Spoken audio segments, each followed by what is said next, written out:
All right, everyone. Just imagine that for as stoked as I am, you are, all of us are for the next 2 to 3 hours of scintillating college football discussion here that is just about as good as it gets, that it pales in comparison to the great anticipation and the euphoria that we will all experience together 24 hours from now during the Great Oreo Challenge right here at the Voice of College Football, Monday at 6 p.m. Eastern Time. Can't miss it. Have to experience it live. If you can't, it's like if you had to miss the Super Bowl. It's like if you had to miss your favorite concert and you catch somebody's uh, phone recording of it later and you watch it on YouTube. It will have to do. But to fully experience the event, just like this one tonight, of course, live here at the Voice of College Football. I so much appreciate all of you being here. I never, never, never take it for granted. Please let folks out there on social media who don't know that we are here, let them know we're here for the next few hours talking college football with all of you. Keep in mind that you have social media influence that I don't have. Can you believe there's actually people out there that don't know we exist? It's a bit frightening to think about, I know. So, for the next few hours, we are going to run down our coaches' rankings here at the Voice of College Football. I'm sure you have checked out the 3 videos that we have released, which were Power 5 coaches 69 up to 45. Then we did the middle section 44 up to 21. And then the most recent, the top 20 coaches in college football. We will release a group of 5, and we can certainly discuss why I separate the 2. I just think it's difficult to make that comparison between group of 5 success and power 5 success. So the 3 videos are out, and we will run down and want more than anything, this is the reason we go live, is to get your response to our rankings here at the Voice of College Football, and we've already received many comments. So the Great Oreo Challenge. This is how I believe it's going to work. I thought of just about every way possible and will consider your suggestions and your requests. So if you have any better ideas than I do, that would be no surprise to me.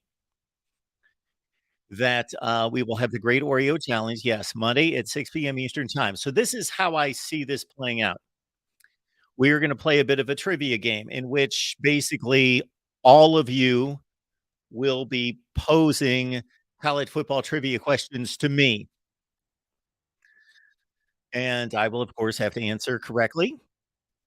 We'll make sure in any such way that I have no access to any technology. And I will have to answer the questions. When I missed a question, I will just got this baby this afternoon. I'm going to do my very best. Only because of my love for this channel and for all of you will I be able to stay away from diving into this tonight, because this has to be preserved perfectly for tomorrow night's show. And as you see, this is the party size of double stuffed Oreos. So there are, I believe, 52 cookies in here, 26 servings per container, 2 cookies per serving, 52 double stuffed Oreos. Okay. I am not going to eat any more than 52 cookies. 52 is the limit. If I dust off this package, then we're done for the night and I'm probably passed out somewhere. Okay. But 52. So you will pose trivia questions to me both in the live chat, and then also you can call and pose your question. And I would welcome, this is how we will get you involved. As I thought, how do we get everyone involved and have some type of competition? Well, that's impossible to do, because if I bring in one of you, and then that person basically monopolizes the time, and we can't all participate at the same time. So this is how we can, I believe, unless you guys again have better suggestions.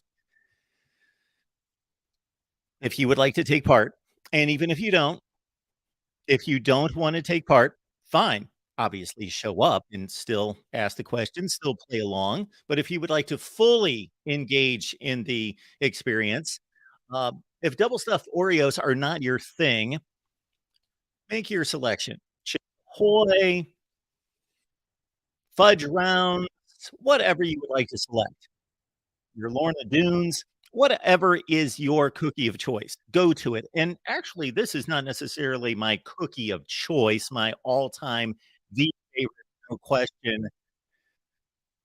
No, those would be homemade chocolate chip cookies would be by far number 1. When they are made correctly, homemade chocolate chip cookies would be number 1. However, let's get back to the contest. Get back to the challenge. The challenge is that you can stock yourself with your favorite sweets, desserts item, and just play along. And then you can check in at some point. You can check in and basically say, and it we have to go by the honor system, of course. And let's say we're on question 20, and each question will bring in somebody different, and they can play along. And again, if you want to participate in the dessert end of things, fine. But I don't want to be responsible for your cholesterol count. I don't want to be responsible for you spending all night in intensive care or in the bathroom, or I don't want to keep going down that path. I don't want to be responsible for that. So everyone is welcome to play along with or without dessert, but we will take your comments and your questions and, of course, your trivia questions in the live stream, in the live chat, and then we will also take your calls, and you can play along and say, "Mark, I'm 14 of 20 right now," and I'll be like, "Hey, you got me beat. I'm only 12 of 20," and you would have said, "Hey, I've headed down 6 Chips Ahoy." Said, "Well, I've already down to 8. I got 44 to go."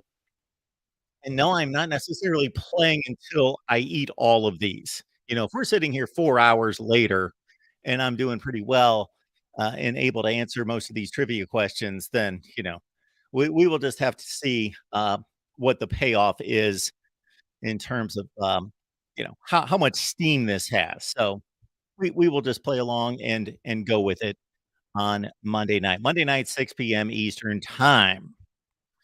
All right, and if you had any suggestions, I hope you did not leave them there in the live chat because I will probably not get to them. You can, send me a comment to one of the videos, and I will definitely see those. Okay, we will get to the coaches' rankings. I have left the link both in the description section of the video.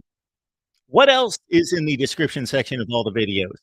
Everybody together, the Amazon link in the description section of all the videos here at the Voice of College Football. Please grab that Amazon link, put it somewhere where you will remember it when you do your shopping experience. But also in the description section tonight is the link. I actually was thinking ahead tonight. Believe it or not, I actually gave this about 8 minutes of preparation tonight. So we've got the description section filled with the Amazon link, of course, but we also have the link to join the show. I've left it in the live chat several times, so please give us a call. But now I'm going to run through our coaches' rankings. So let's get right to it.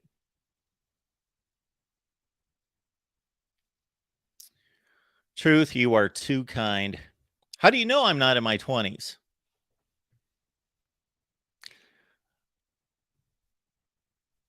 Coaches' rankings, Power 5. Always love to get your feedback on this one. Each and every off season, we deliver our coaches' rankings. Here we go. And again, we have already delivered the video in 3 parts. Did I mention that the Great Oreo Challenge is coming up Monday at 6? All right.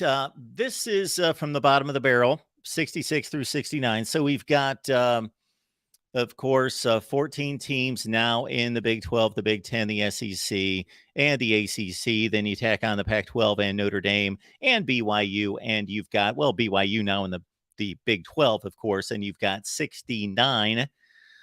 Tony Elliott just had an awful season at Virginia. What really struck me is that he's an offensive mind. He's the guy that was the offensive coordinator for those championship teams at Clemson, basically took over one of the best passing offenses in college football, and they just were deplorable last year. Brendan Armstrong threw 6 touchdown passes last season after throwing 31 the year before. They had the number 1 passing offense in the country under Bronco Mendenhall the season before, and they dropped to like 85th, and they didn't win football games. They were lousy, Virginia and Tony Elliott. I'm not going to talk about every coach necessarily, but Brent Pry at Virginia Tech and Tony Elliott off to rough starts at this point. Virginia Tech lost to a bad Old Dominion team, 3-9 ODU team. Ryan Walters at Illinois. My apologies there. Ryan Walters obviously is the head coach at Purdue. He was the defensive coordinator at Illinois. And if I ever type up this many graphics, I'm always going to make a mistake at some point. So I had Illinois defensive coordinator in my head, and I typed that in. Ryan Walters of Purdue at 67. Of course, he's just a first-time head coach. So my thought process concerning first-time coaches, to a certain extent, concerning first-time head coaches to the Power 5, but also first-time head coaches, period, more so, that I gave them a neutral grade. Of course, they haven't done anything. They don't have a resume. They don't have a record in the Power 5. However, so I rate them kind of neutral. So that really tells you that Brent Pry and Tony Elliott did not get off to a good start last season from a recruiting standpoint, or certainly a football standpoint on the field. So they're behind the neutral guys. Kenny Dillingham, Arizona State, only 32 years old after offensive coordinator stops at Florida State, Auburn, and Oregon, gets his chance in the big time at Arizona State, Kenny Dillingham. So there's the bottom rung guys. You got Brent Key. What a job he did at Georgia Tech. Immediately stepped into a difficult situation in relief of Jeff Collins. Won a few games. His teams were competitive. He went 4-3 in the ACC. 4-3 in the ACC after Jeff Collins took forever to win 4 games in the ACC. We saw Zach Arnett in the bowl game for Mississippi State, the defensive coordinator taking over for Mike Leach. May he rest in peace. And Arnett's already 1-0 with a nice win against Illinois. Justin Wilcox, I loved this hire at the time, but he has been at Cal for seemingly forever, and they just continue to get worse and worse. They're a horrible football team. And so I got Justin Wilcox, whom I continue to respect. Great defensive mind, coached his lights out at a number of stops as a DC, but at Cal has been horrible, and the program continues to decline.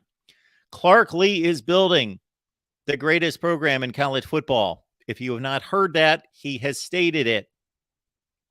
I am just impressed that Vandy beat Florida and Kentucky. So who knows where Clark Lee would be if they would have lost those 2 games, because they were losing to everybody by 1,000,000 points. But Clark Lee has Vandy pointed seemingly in the right direction. Troy Taylor, interesting selection for Stanford, coming from Sacramento State, where he tore it up. He's not a young up-and-coming guy. He's been around a long time. He's somewhere in his 50s. And Troy Taylor takes over for David Shaw, who had a rough go his final 5 seasons at Stanford. I don't know what that was all about, but David Shaw, for as impressive as he is and well thought of and respected, did not leave the Stanford football situation in great shape for Troy Taylor, although the roster may be a little bit better when you look at the recruiting rankings than we would think. All right, as we go up the ranks, we got Jake Dickert, talk about taking over a difficult situation from Nick Rolovich at Washington State, recovered in 2021 to get to a bowl game, did the same in 2022. They finished 7-6.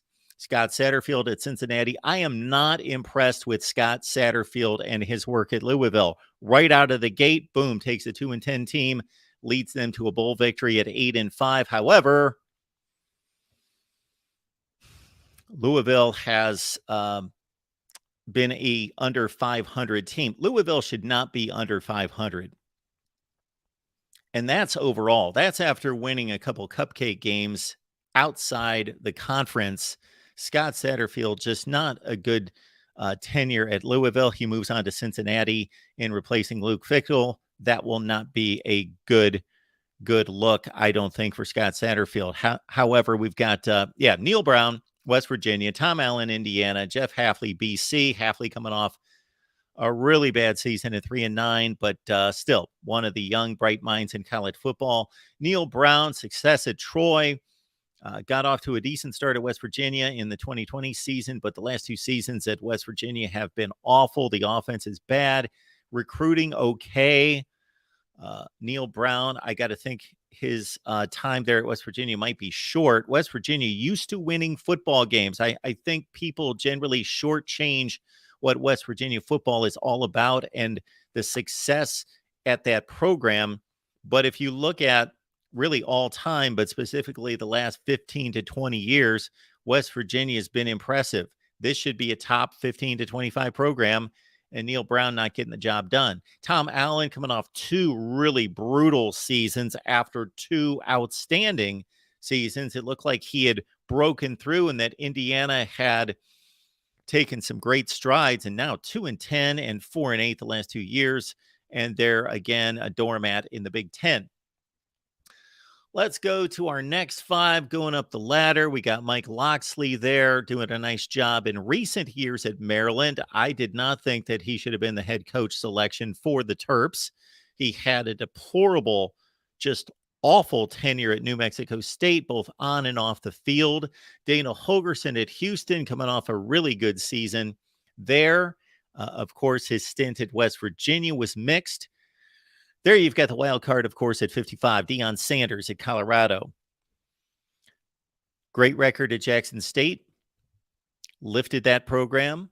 He's recruiting well. He is recruiting through the transfer portal. He has yet to coach a game in the Power Five. Wait and see on primetime.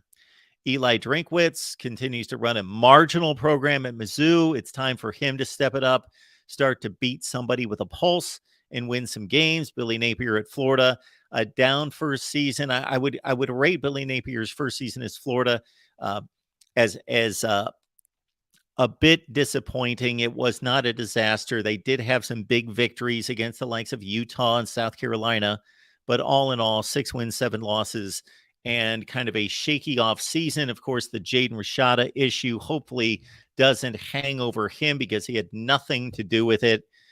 Florida recruiting is always going to be compared to the schools in state and also now to Georgia, of course, their arch rival in the same division. And Billy Napier is looking at a monster there.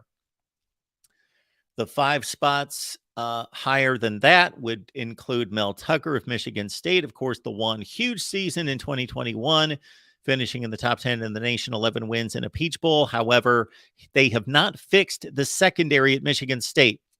He had a top 10 team 2 years ago. The only dismal spot on that team was defending the pass.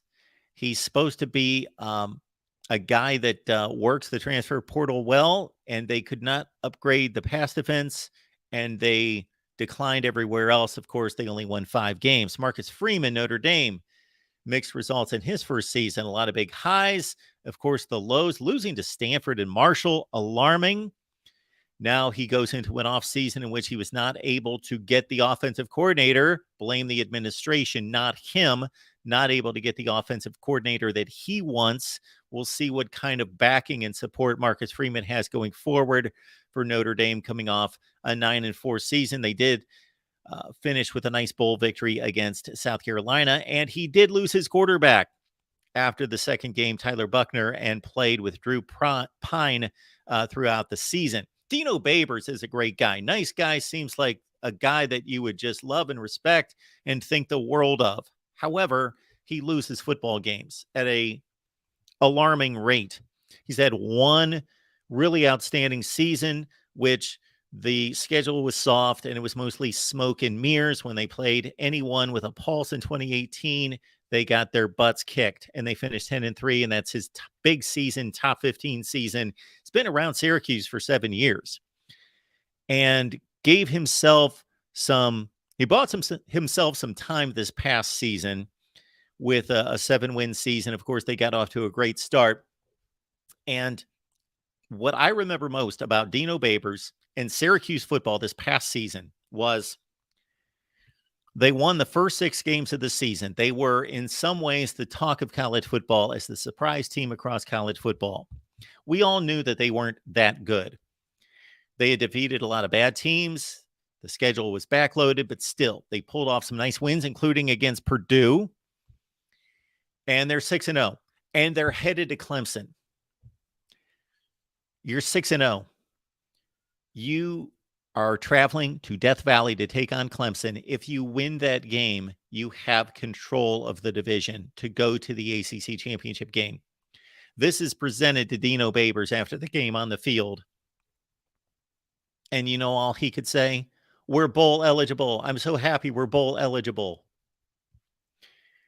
That spoke volumes to me. Just the way that it was stated that, okay, he's resigned to the fact that he's just trying to go to a bowl game to keep his job. They should have championship aspirations. And they even went to Clemson and outplayed Clemson for 3 quarters and led the game by double digits. They could have pulled that game off. Just disappointing in the satisfaction in mediocrity. Jeff Fish is doing Jed Fish, sorry for the typo there. There's 2. Jed Fish doing a nice job at Arizona. Of course, he took over a dumpster fire, only won 1 game the first season. They were so much improved last season. Got himself a quarterback from Washington State and Jaden DeLora. And Brent Venables, disappointing first year. Couldn't fix the defense. That is the mystery to me concerning Brent Venables in this first year at Oklahoma. I understand he didn't have, quote, unquote, his players. But any capable coach, especially the guy that's largely considered the best defensive mind in the sport, should improve the defense. The defense was atrocious still. It was worse. But he's recruiting great. Brought in a top 5 class, and they're recruiting for 2024. And this is also factoring into my rankings, the recruiting being as good as it is there at OU. So Venables at 50. Lance Leipold, of course, remarkable what he did at Kansas. We saw it coming at the conclusion of 2021 when Kansas started to finally compete against really good teams. And then they took off this past season.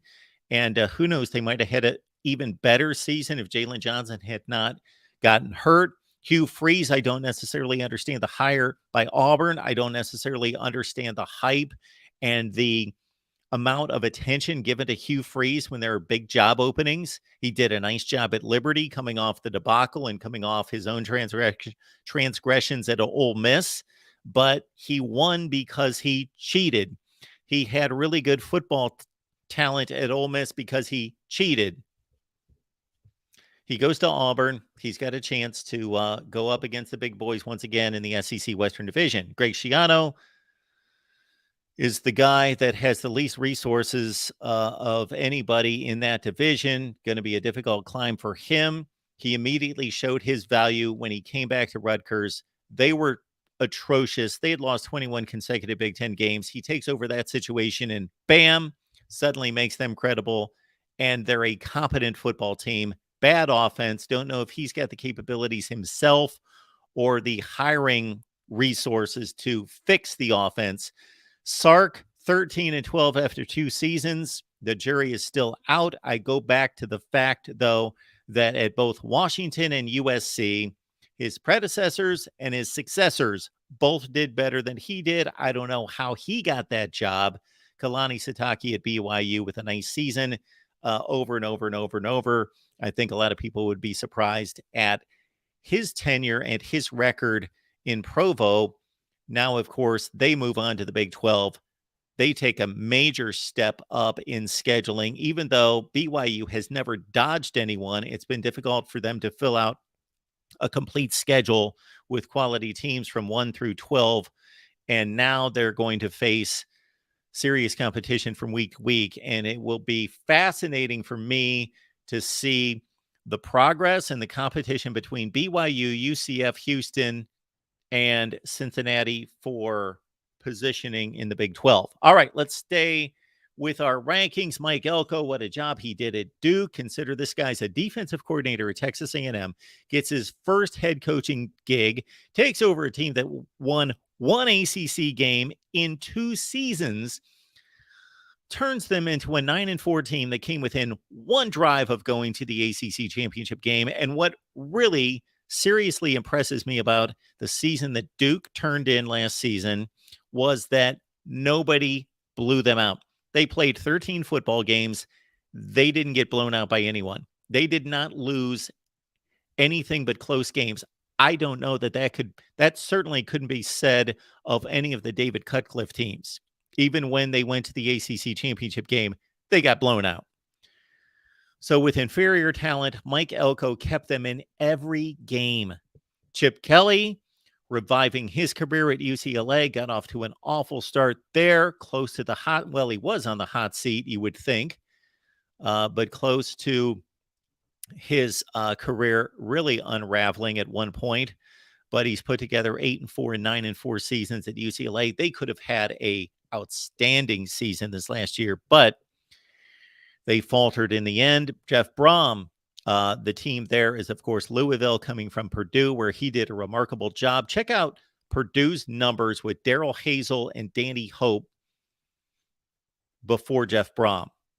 They were the worst program in the Big Ten. Jeff Brom brought them to respectability.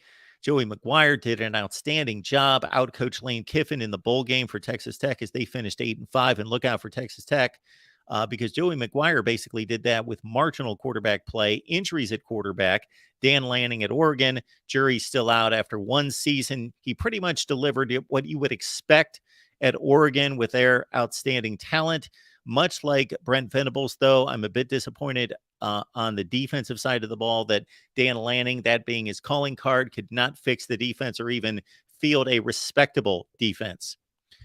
As we move up the ranks, Mario Cristobal at Miami, of course, he has that high of a ranking based on his work at Oregon.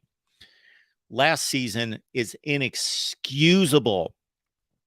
I have heard the explanations about that Mario Cristobal is tearing down Miami football to the core, to the foundation, and building it back up.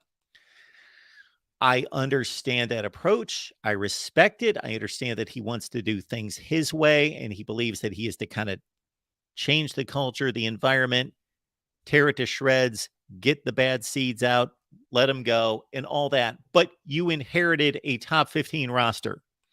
You play a pretty bad schedule, and you go 5-7, and that on occasion, that Miami team looked like the worst team in football on occasion. Like Middle Tennessee, Duke, those games, they didn't even look like they were prepared, like they even game planned. So Mario Cristobal's got something to prove, certainly. He's being paid a ton of money to revive that program. Kirk Ferentz, the model of stability and just the model of a solid, tremendous coach who I used to rank in the top 10 in the country.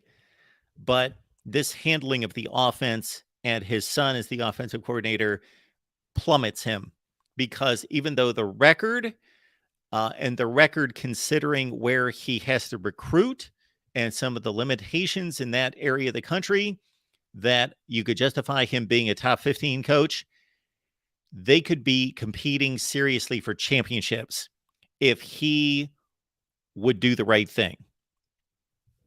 Pat Narduzzi at Pitt, Jimbo Fisher. I could make my analysis on all these guys. Of course, Jimbo Fisher continues to decline. He had an awful season. Bobby Petrino hire. We'll see if that works out. That's an interesting move. He has finally admitted that he can't run the offense. So it took for them to reach rock bottom for him to admit that.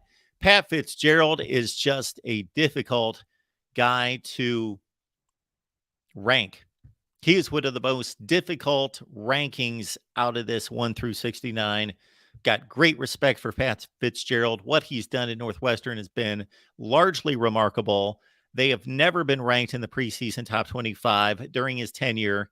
Get this, never been ranked, and 5 times he has fielded ranked teams at the end of the year. So he has consistently overachieved. But now he is fielding, and it's not just one season. It's now 3 out of 5 seasons, and it's the last 2 seasons, and I don't see anything changing in 2023.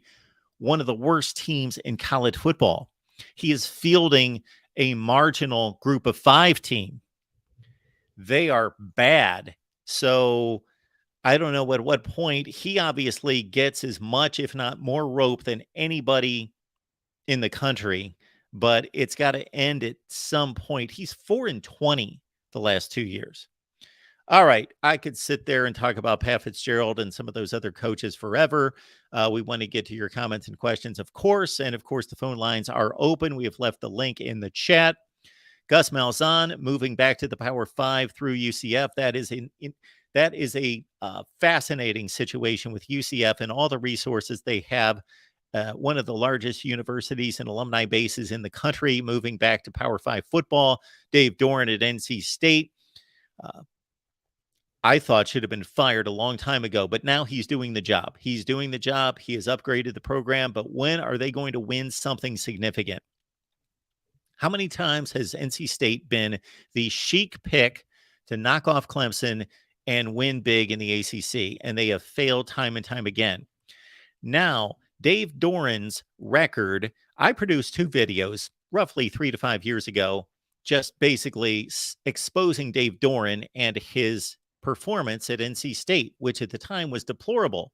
He was winning 37% of his games in the ACC. Basically, he was getting to bowl games by going 3-5 in the ACC and playing Richmond, Old Dominion, William and Mary, East Carolina in non-conference play.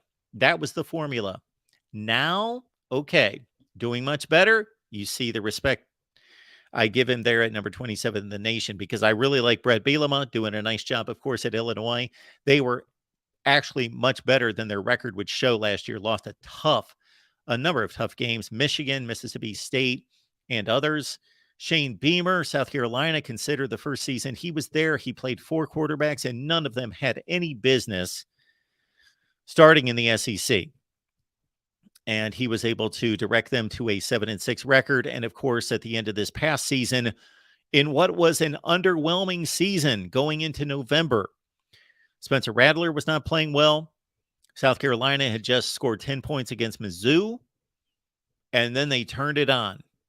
And the final 3 games of the season looked like a top 15 team in the nation. Shane Beamer, of course, just had a outstanding recruiting win with Nicholas Harbor. Chris Kleiman, Kansas State. Of course, they won the Big 12. And prior to them winning the Big 12, they were churning out what you expect out of Kansas State. 8-5, 8-5, 8-5.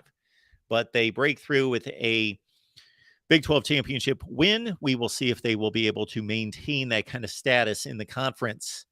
All right, Jonathan Smith has done wonders at Oregon State. Mike Norvell at Florida State, of course. I don't know what I ranked him last offseason, but it obviously was not number 22 in the nation. He had a whole lot of work to do at Florida State when he showed up in Tallahassee, a lot of challenges, and he's made good on his process. Matt Rule comes to Nebraska having built 2 programs at Temple and at Baylor, and we will see. I have a lot of respect for Matt Rule. I think he's a tremendous football coach, a tremendous college football coach.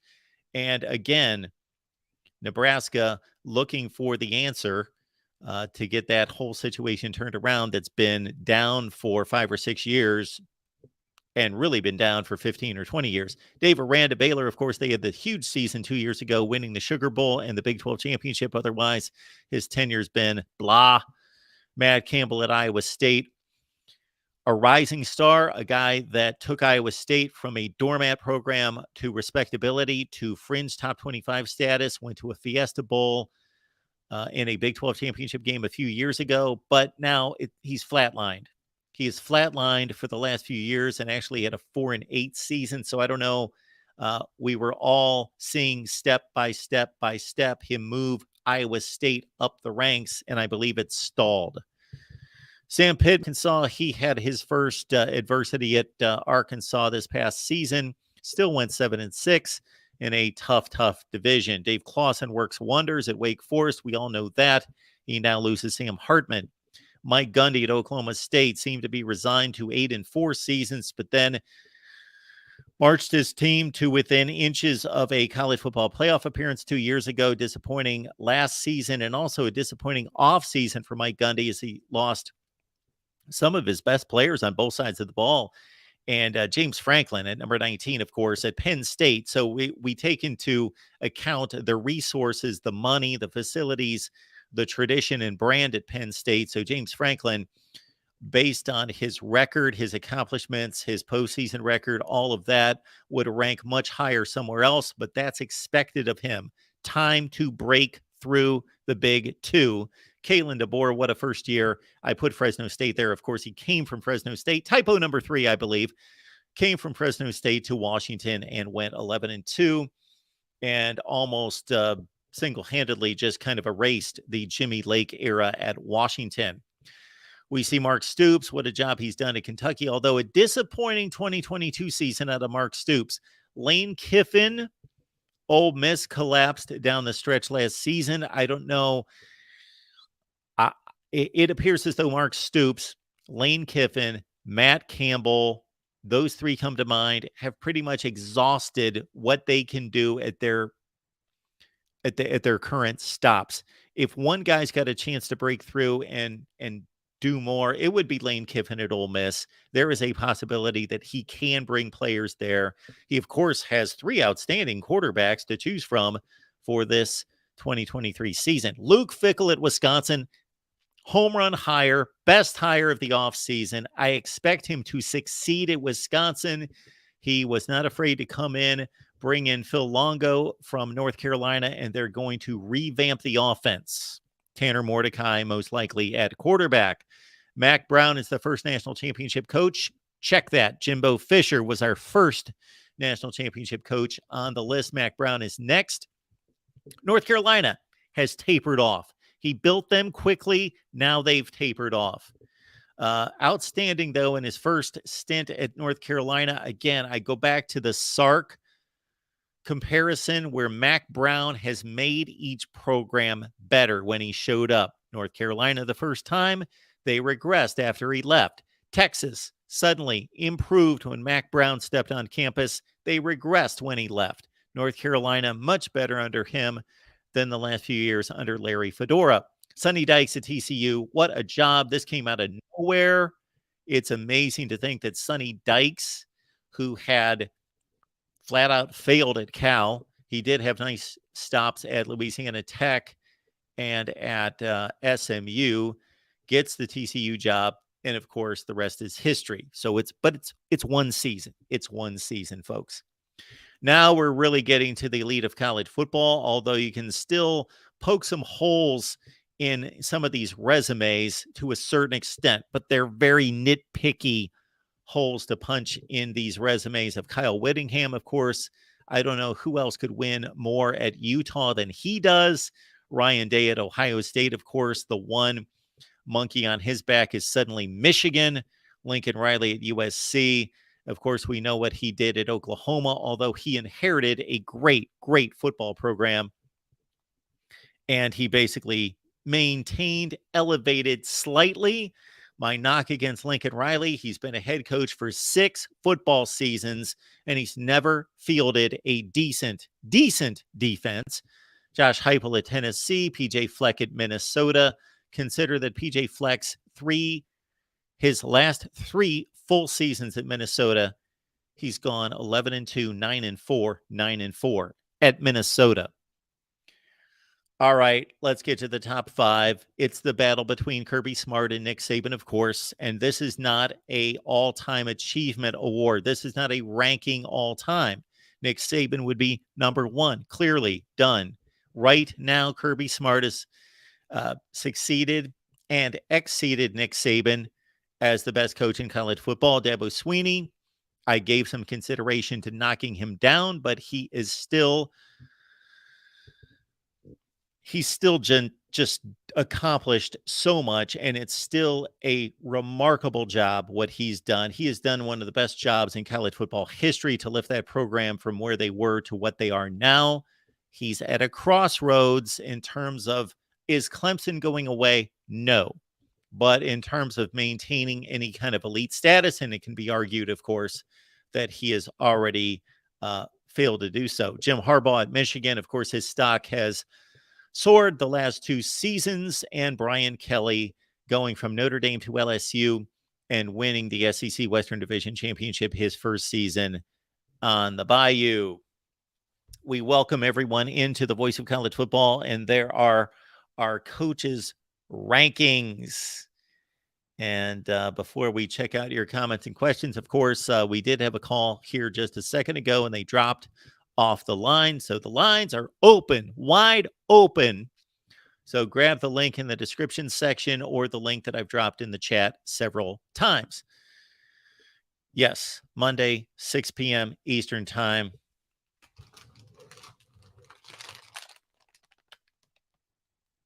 Will you force me to eat this entire bag of 52 double stuffed Oreos? It's up to you. It's up to you. All right. What do we have in the comments? It does look like I probably need to leave the link again.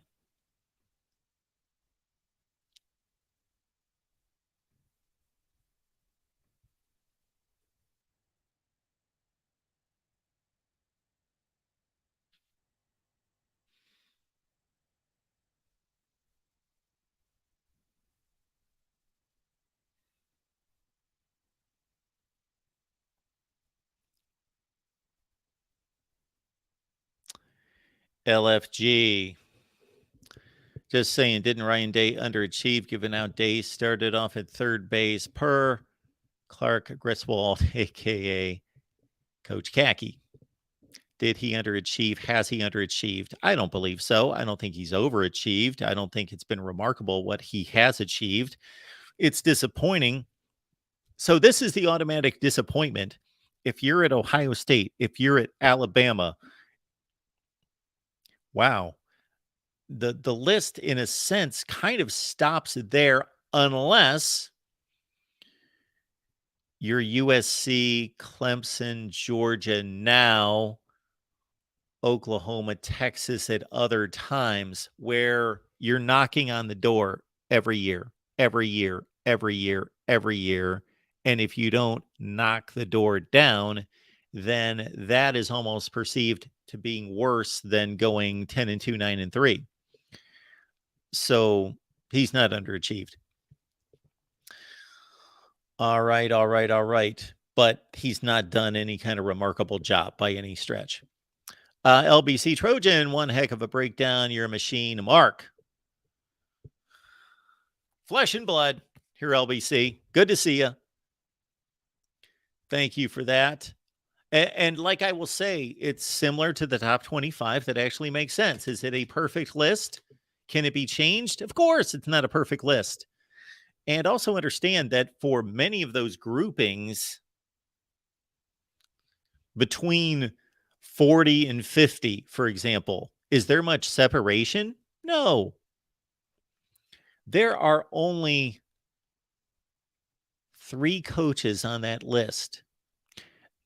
I would say that there are only 3 coaches on that list, the top 3, that you would say it is difficult to criticize them in any meaningful, rational way.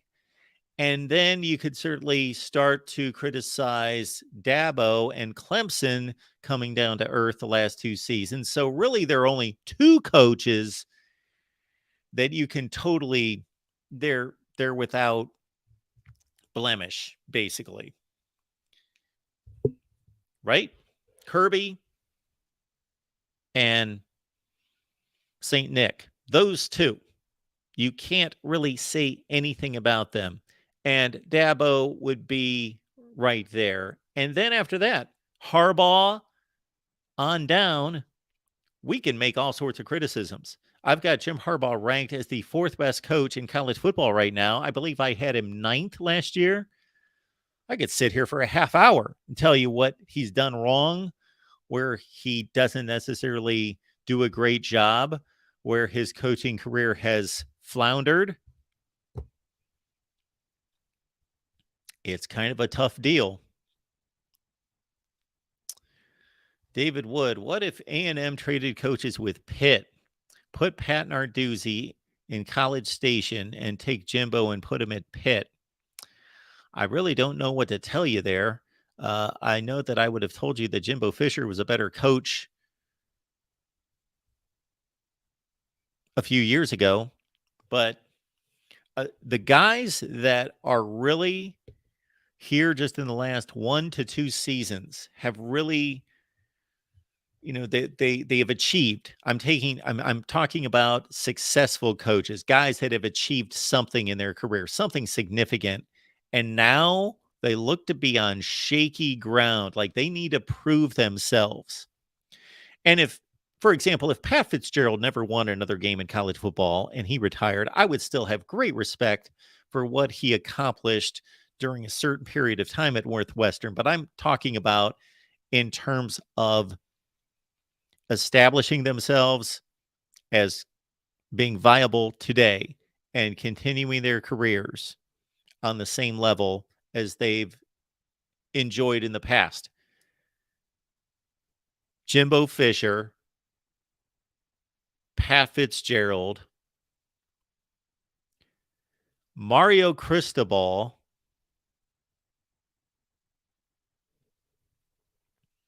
Steve Sarkisian, although he's not achieved anything close to Jimbo Fisher, of course. And when you take program status into consideration, I don't consider Steve Sarkisian anywhere close to Pat Fitzgerald over the course of his career. Not yet. Those guys are on shaky ground. Now, of course, guys like Tony Elliott and Brent Pry will be eventually on shaky ground if they continue to win 3 games a year. They're gonna be gone, but they still have some time, first and foremost, because their administrations realize that the football programs are horrible and they've got a lot of work to do, but they've never achieved anything before. Guys like Pat Fitzgerald, Jimbo Fisher, they get some time because of what they've done in the past. But they are the most accomplished coaches. Can we think of anybody else? I'm going Cristobal, Jimbo, Fitzgerald, and I had somebody else. Jimbo Fisher, Pat Fitzgerald, Mario Cristobal. I had somebody else. It would have been Chip Kelly a couple of years ago. Accomplished coaches who, all right, your recent performance is deplorable. It's awful. Jimbo Fisher, your offenses suck. You've recruited phenomenal talent before and after NIL, but you have been here for 6 years. And you inherited a good football program. Jimbo Fisher didn't go to Kansas State. Jimbo Fisher went to Texas A&M, and even though Kevin Sumlin was not winning, he recruited well. Jimbo Fisher inherited a nice roster, all the money in the world, the best facilities in the middle of Texas when you can recruit whomever you want. And basically what Jimbo Fisher has accomplished is he's recruited. And he had arguably a good season in 2020. I don't know how valid that season was when they went 9-1, won the Orange Bowl. They beat one good team, Florida, that season. But before that, 8-4, 8-4, 7-5s. That's all he's done. But you could see it building. And some people thought they're ready to break through. Look at this talent he's stacking up. They're ready to break through. Oh, they beat Bama in 2021. They're ready to break through. And then thud last season.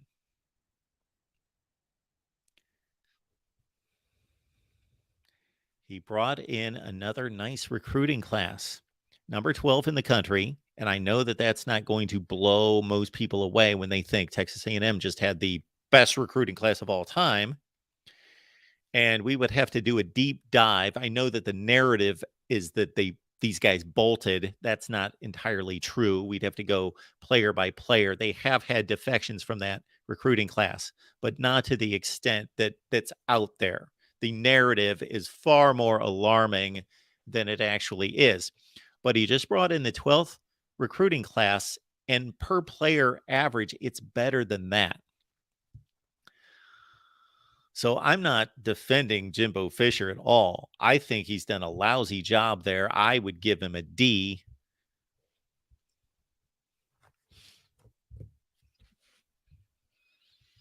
But he is being protected by the amount of money he was given. Now, how foolish is that? This is where we've arrived in this sport, where coaches that have everything given to them and have everything at their disposal, resources, money, facilities, brand name, recruiting, 5 stars on every corner across the state, everything you could ever want, are protected, even though they do a lousy job after 6 seasons, protected by the amount of money that they were guaranteed. That's why Jimbo Fisher still has a job. If Jimbo Fisher would have been given a 3-year contract at $7 million a year for $21 million, he would be gone. He'd be fired because he is not produced.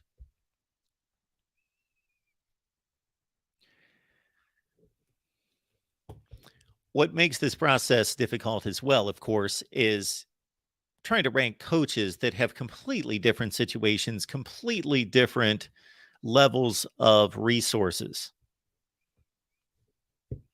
You know, I've got Jimbo Fisher well within the same category, judging him against Greg Schiano at Rutgers. It's difficult to do. All right, everyone, welcome to the Voice of College Football. We would appreciate, we've got your comments and questions there, and I'm going through those. But of course, we've got the phone lines open. We've dropped the link in the live chat. I was asked the question the other day, why no longer the phone lines? And the basic reason for that is we used to have the call in show, and we had an issue one night with the call-in line, and I started through StreamYard, and people just said that the audio quality was so much better than taking phone calls. Plus, the phone calls cost money. They cost 12 to 15 bucks per show. So we went this route. A lot of folks cheering for their teams here. We got Clint on the line.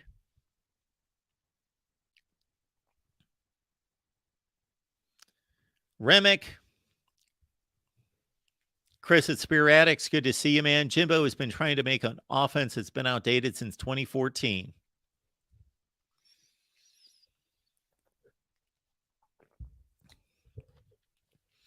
And either somebody at Texas A&M told him, you have to hire an offensive coordinator, or maybe he just had enough sense to finally come to the realization, this is not working, and I don't know how to fix it. And that's okay. Almost every head coach in the country has an offensive coordinator who calls the plays. Not every head coach is Ryan Day or Lincoln Riley. And Ryan Day may be taking that off of his plate this season.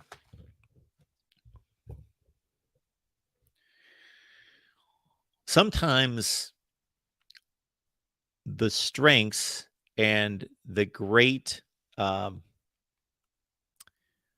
resources and wherewithal that individuals have to achieve at the highest level of their industry are also the same strengths that become sometimes weaknesses. And for these guys that coach at this level, and especially for the guys that have achieved, they've won 10 games for a million years, or they won a national championship, have achieved at a high level. They have egos. That's one of the reasons they have an inner belief that they're the best, that they're right. And with that is great leadership ability, great confidence, and they're able to lead a coaching staff. They're able to convince administrations to make certain moves. And again, this enables them to recruit and convince young men to come to their school. It enables them to give great locker room speeches, to lead football teams through difficult times. They have great belief and confidence in themselves, and they've proven that they should. However, they sometimes don't really realize they're too blinded in their own confidence and ego to realize where they need help. If Les Miles had a game manager, time management person next to him at LSU, he might still be the head coach now. He would routinely blow 1 to 2 games per year because he's a moron when it comes to game management. I am hurting in that Les Miles is no longer the coach at LSU because he used to provide me one video per week. He would provide me a really good video about once a month during the season because he would blow a game, because he would do something incredibly stupid that you would think, this is really a dysfunctional situation when you've got a multi-million-dollar operation and you spend all this money and have all these resources, all the time and effort put into this, and the film study and the working out and all of it. And then you've got a guy who can't add up time versus situation and timeouts. And because he can't do that, all this effort that goes into this situation and the process of trying to win championships all off season. You got 100 players and all the money that's tied up in all this and all the time and all the effort gets blown because you can't figure out time versus scenario versus game situation. And that's fine. You can't be good at everything, but hire somebody to help you. All right. Got our guy Jeffrey on the line. Jeffrey, welcome into the Voice of College Football, sir. Can you hear me? Uh-oh. Jeffrey, can you hear me? Sorry about that. And Jeffrey, if he's looking at the chat, to probably click out and come back in, then he should be here. That usually, I can't hear you. Oh, are you there? I'm here. There we go. Jeffrey, what's going on? I'm so sorry about that. I was going through the live real quick to see where you had the rankings because I hadn't watched your videos yet, and I want to watch them. So I was going through your list. Yeah, I had I'll start popping them up here. I had I was looking through the YouTube part of it to go through the list. Yeah, so I hadn't called in a while. I'm sorry I've been so busy, but I wanted to call and talk about these coaches with you and everything. I mean, I like your list. I mean, you do a really great job, compiling, the list together. And obviously, the new coaches are at the bottom, which makes sense because they don't have anything to base it off. But I see Tom Allen at 59. Well, this is the one thing I will say, and I will probably, I usually go through the conferences and rank them by conference, which is going to be easy to do now. I just take this list, but I used to do it by conference. And the one thing I will say before I let you continue here, Jeffrey, is that my approach is that for a new coach, I actually don't necessarily just put them at the bottom. I put them like at a neutral place. I like, this is how I judge them, that they haven't done anything. They're they're a zero, and anybody I place under them is somebody that I consider to not be doing a good job. If they're an experienced coach and they're not doing a good job, well, I'm going to put them under. If I believe that they are not meeting the expectations of that football program, then I will put them under new guys. Yeah, it completely makes sense. I mean, like you said, again, the new coaches, I mean, you can't have them hire out because I'll see, some like articles that are written like on ranking coaches, and they'll put like a first-time head coach in like 30th, and it's like they haven't coached before, so how can you put them there? It's hilarious. But yeah, like I said, I see Tom Allen at 59, and I understand that. I mean, he's been, way down, not doing very well. We've talked several times if we think he's like on the verge of getting fired. Which it's Indiana, which is why he's still there. Their expectations are so low in football. But and it's a shame because he had those two really nice seasons, and just suddenly these last 2 years have been. And I don't know what you think about it, but like this year for me, is the year that you've got to get him back to a bowl game. Or I don't think he's ever going to get fixed because the transfer portal has been kind to Indiana. Like you got Trace Jackson Davis's younger brother, Taven Jackson from Tennessee in the portal. You've got EJ Williams, former basically 5-star recruit from Clemson. You've got DeKeys Carter from Fordham. They got players. So like if they don't do well, then I mean where he's ranked right now, with your ranking is completely justified. But I think he's about out of time. And it's never going to actually get turned around. So hopefully for him, he can get it turned around because I really like Tom Allen. I mean, I just think he's got a cool vibe about him, how amplified he is. Yeah. But it's definitely been down lately. It's just not the same as him tackling players like it was before. So yeah, it doesn't go over too well when you're 2-10 or you're winless in the Big Ten tackling players. You just that exuberance just doesn't work too well. I just pulled up my video from last year. I'm trying to find where I had him last year. I'll let you know when I find it. I'm sure it was higher for sure. Probably maybe late 40s, early 50s, something like It's that. it's interesting to see where I had these guys last year, and it makes sense based. Oh, I had him at 34 Ooh, last year. yeah, because only one bad year Yeah, I wasn't before going to that. knock Yeah. him too much for the 1 year, but now it's at two. It's almost like I don't know if you heard me say it's hard for me to rank Pat Fitzgerald now. Mm-hmm. I've got a lot of respect for him. I've got a ton of respect for what he's accomplished in the past. I don't think he just suddenly forgot how to coach or got dumb, but you can't excuse these last two Mm-hmm. seasons. And three of the last five seasons have just been, it's not like they went 5-7 Mm-hmm. and they were still fairly competitive and won 2 or 3 games in the big. They're like awful. They're Mm-hmm. horrible. There's they're losing to Southern Illinois. They're losing to FCS teams and MAC teams. Mm-hmm. It's almost like the David Shaw situation out at Stanford, because people had him ranked high for so long, even though they weren't, getting it turned around. To your point with Pat Fitzgerald, though, I mean, the 1 year they were good in 2020, obviously, ironically, had Peyton Ramsey from Indiana at Yeah. quarterback. And I always thought he was, a really solid quarterback, but Penix had the explosiveness Ramsey did not.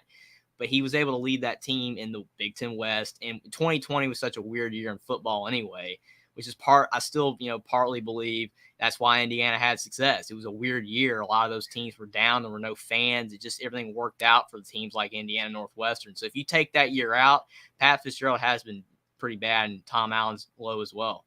You know, I would have Allen rank lower now, and this number 34 ranking would not have been nearly as high Mm-hmm. had they not had, if that would have been his only really nice season, Mm-hmm. the pandemic year. Mm-hmm. But the season before, as you will know, they Mm-hmm. came within 1 point of beating Tennessee in a bowl game in the Gator Bowl, which would have been a 9-4 season. They still Blew went that eight game. and five. They probably would have finished in the top 25. So Mm-hmm. they were that close to a top 25 finish and a 9-win season. Mm-hmm. And so that gave that next season where they scared Ohio State, almost went to the Big Ten championship game. To me, that gave that more credibility because, of course, he did it 2 years in a row. That completely makes sense. Like, a lot of people did mention that it was the back-to-back, and it was 2019, which was a normal year, that they did well too. So I mean, it makes sense. I also see down, you got Neil Brown and Jeff Halfley at the bottom. I mean, and Scott Satterfield as well. I mean, it speaks for itself. I know a lot of Cincinnati fans are not happy with the Scott Satterfield hire, but yeah, it's really interesting on that. I don't know if this is going to make sense to people, but I'll have to remind everyone so often. So I just pulled up last year's live stream with all the rankings. So those are going to be last year's if people want to see, and I'll try to scroll through those and we'll see where people have. Josh Heupel went from 32 to 9. There you go. Which makes sense. Yeah. And I even hesitate there because I don't know if you heard me say just a few minutes before you popped on here that really to me, there's two guys that you basically can't criticize in any way. And that's Kirby and that's Saban. For sure. Dabo's he's basically there as well, although they're showing some cracks and they're no longer an elite. And, this is a big season, but basically, he's had such a great run. You can almost put him in that category. And then from Harbaugh down, and I'm not saying that Harbaugh has to be number 4. I could see him ranked 7th, 8th, whatever. But everybody else, we could sit here and rip everyone other than those two and give all sorts of legitimate, valid analysis of what they do wrong and where they have come up short. So what ultimately led you to have, Kirby Smart at number 1? Was it because of the fact that he's, won the last 2 and Alabama's kind of slightly tapered off? Because if you're going over the whole resumes of both coaches, Nick Saban's still number 1. Oh, it's not close. But Saban's number 1 all time. Recency, I totally get Kirby Smart. Makes complete sense. Yeah, so if you were trying to whip through my rankings, what I stated at the beginning of all those videos is this is a current ranking right this minute. Makes sense. So, no, Saban is the greatest of all time, and if I was ranking everyone's careers, he would be clearly number 1. Yeah, I And gotta watch your I'd put videos for Dabo sure. still over Kirby Smart. What's that? Completely for sure on Dab. I'm saying that I gotta watch your videos. I've been so behind. I've been so busy doing everything I've been doing and stuff. And I really wanted to come on. I wish I had been able to watch more of this live, but I just popped on because I had some time and saw your live. And I mean, I've like literally scrolled through the list, and then it's like I'm ready to ready to talk, and I'm like muted and not even knowing what I'm doing. But No, you're good. thank you, man. Yeah, with Dabo Sweeney, I mean, do you think, with him showing some cracks, do you think it has to do with the portal on him not using it, or do you think it's more than that? Because a lot of people say it's just the portal. I'm not really sure. I'm kind of 50-50 on it. Well, he lost 2 coordinators That too. before last season, and I don't necessarily know that the offensive coordinator losing Tony Elliott was that he can't be fairly easily replaced, but I think Brent Venables and their defense is the better side of the ball between the two, but they weren't nearly as dominant on defense as they were expected to be. They were supposed to be like elite defensively. They were good. And I just think the quarterback position is, if they've got Deshaun Watson or Trevor Lawrence this past season, they're in the playoff. That's for So, sure. that's all these questions are so multifaceted. There's not one answer. He doesn't have a Trevor Lawrence or Deshaun Watson like he did from 2015 through really 2014 through 20. So for 7 seasons, he had one of those 2 guys. And those guys are hard to find / develop. And they obviously missed on DJ. And so Cade Klubnik is going to hold a lot of Dabo's future in his hands as to whether they can get back to the top. Yeah, that makes a lot of sense. I mean, DJ, I mean, I know a lot of people, again, 2020 was such a weird year anyway, overall, but he came in for Trevor Lawrence against Notre Dame and Boston College, just lit it up, and everyone expected him to be the, next top 5 draft pick quarterback, from Clemson. It just did not work out. And a lot of people thought it was the offense and everything. I saw, you got Mike Loxley pretty low. I mean, he's done pretty well at Maryland, but I mean, still overall, I guess his record's kind of low. Eli Drinkwitz makes sense. I mean, he's struggling at Missouri. I thought possibly he could have been fired. I mean, he hasn't really been at Missouri, I guess, long enough, but that was possible. Dana Holgerson, I think it makes sense why he's 54 because, I mean, he has, really solid players, or he had solid players this past season at Houston. They underperformed. But I still think he's catching more flack than he should.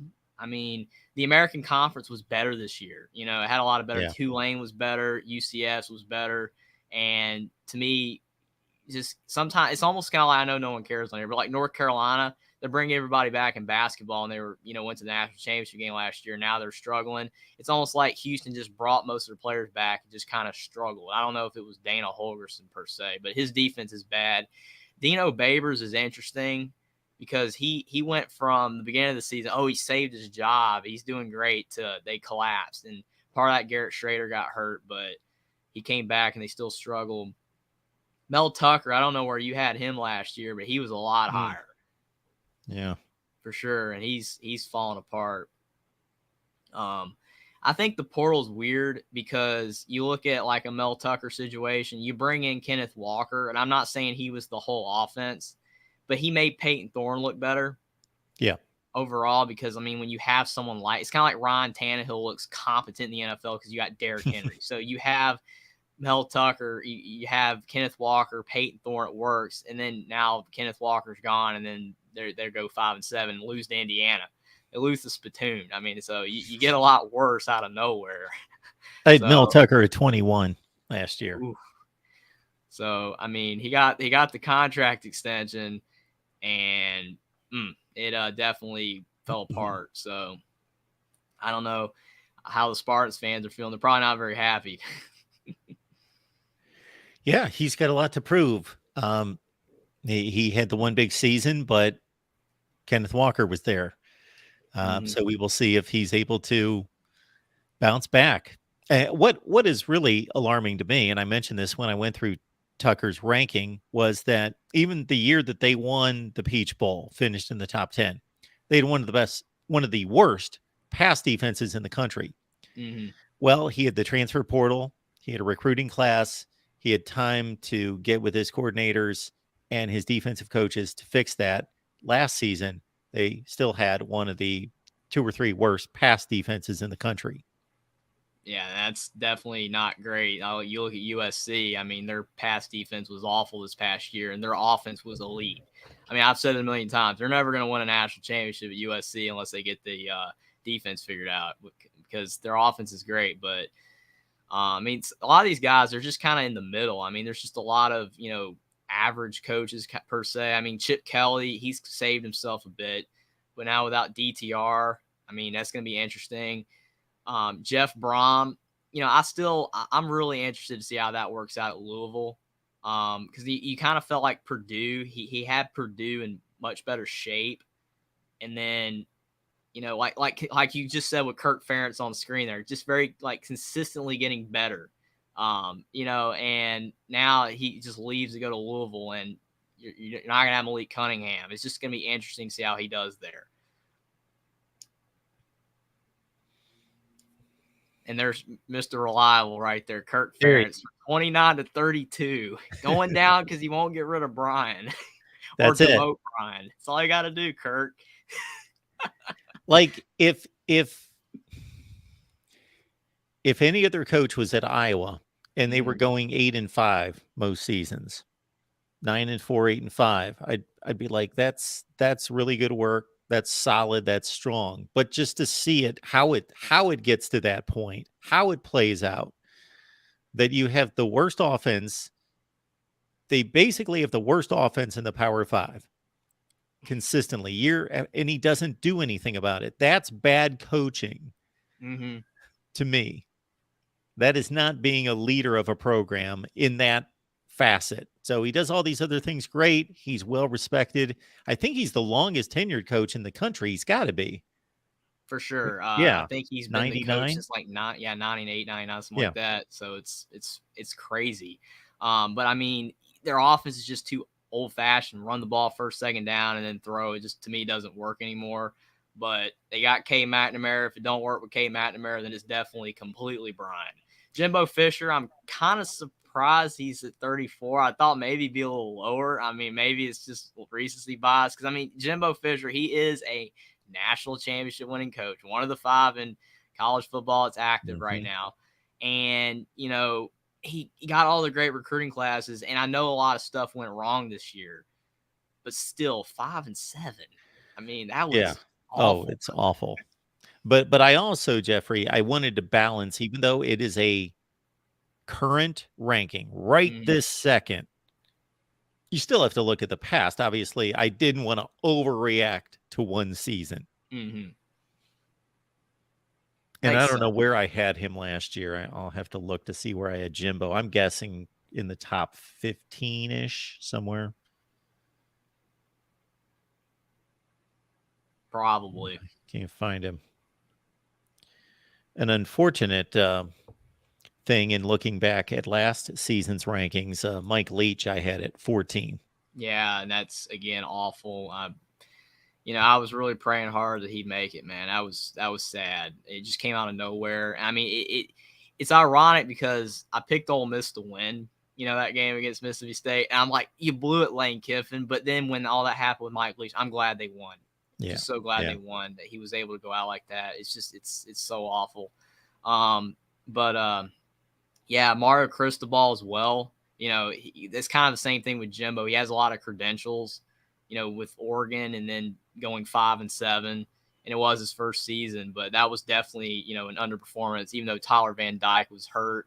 And you have Pat Fitzgerald at 35, but he's gonna tank if he keeps losing. I mean, he'll be at the bottom within a year or two.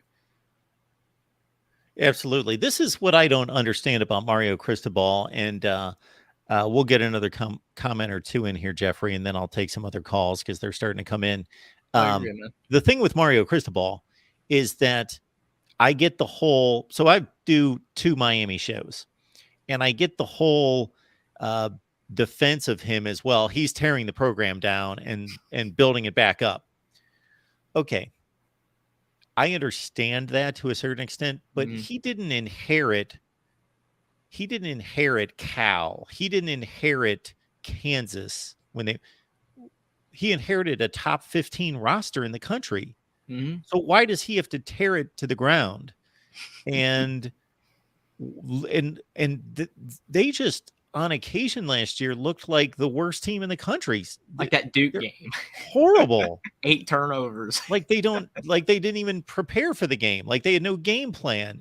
It's just I'm kind of down on Mario Cristobal. I know he's recruiting out of his mind, and he did a good job at Oregon. He didn't do a great job. He got out coached in big games at Oregon, in some big games. I don't want to overplay that, but I think he's another guy he's not a great in-game coach, and he needs some help there. Yeah, that makes sense. I mean, like you said, he's got a great roster, and they definitely underperform. So if he doesn't get it, going soon, then he'll move down these rankings fast as well. I completely agree. All right, Jeffrey, appreciate you being here, man. Call back anytime. Hope everything's going well.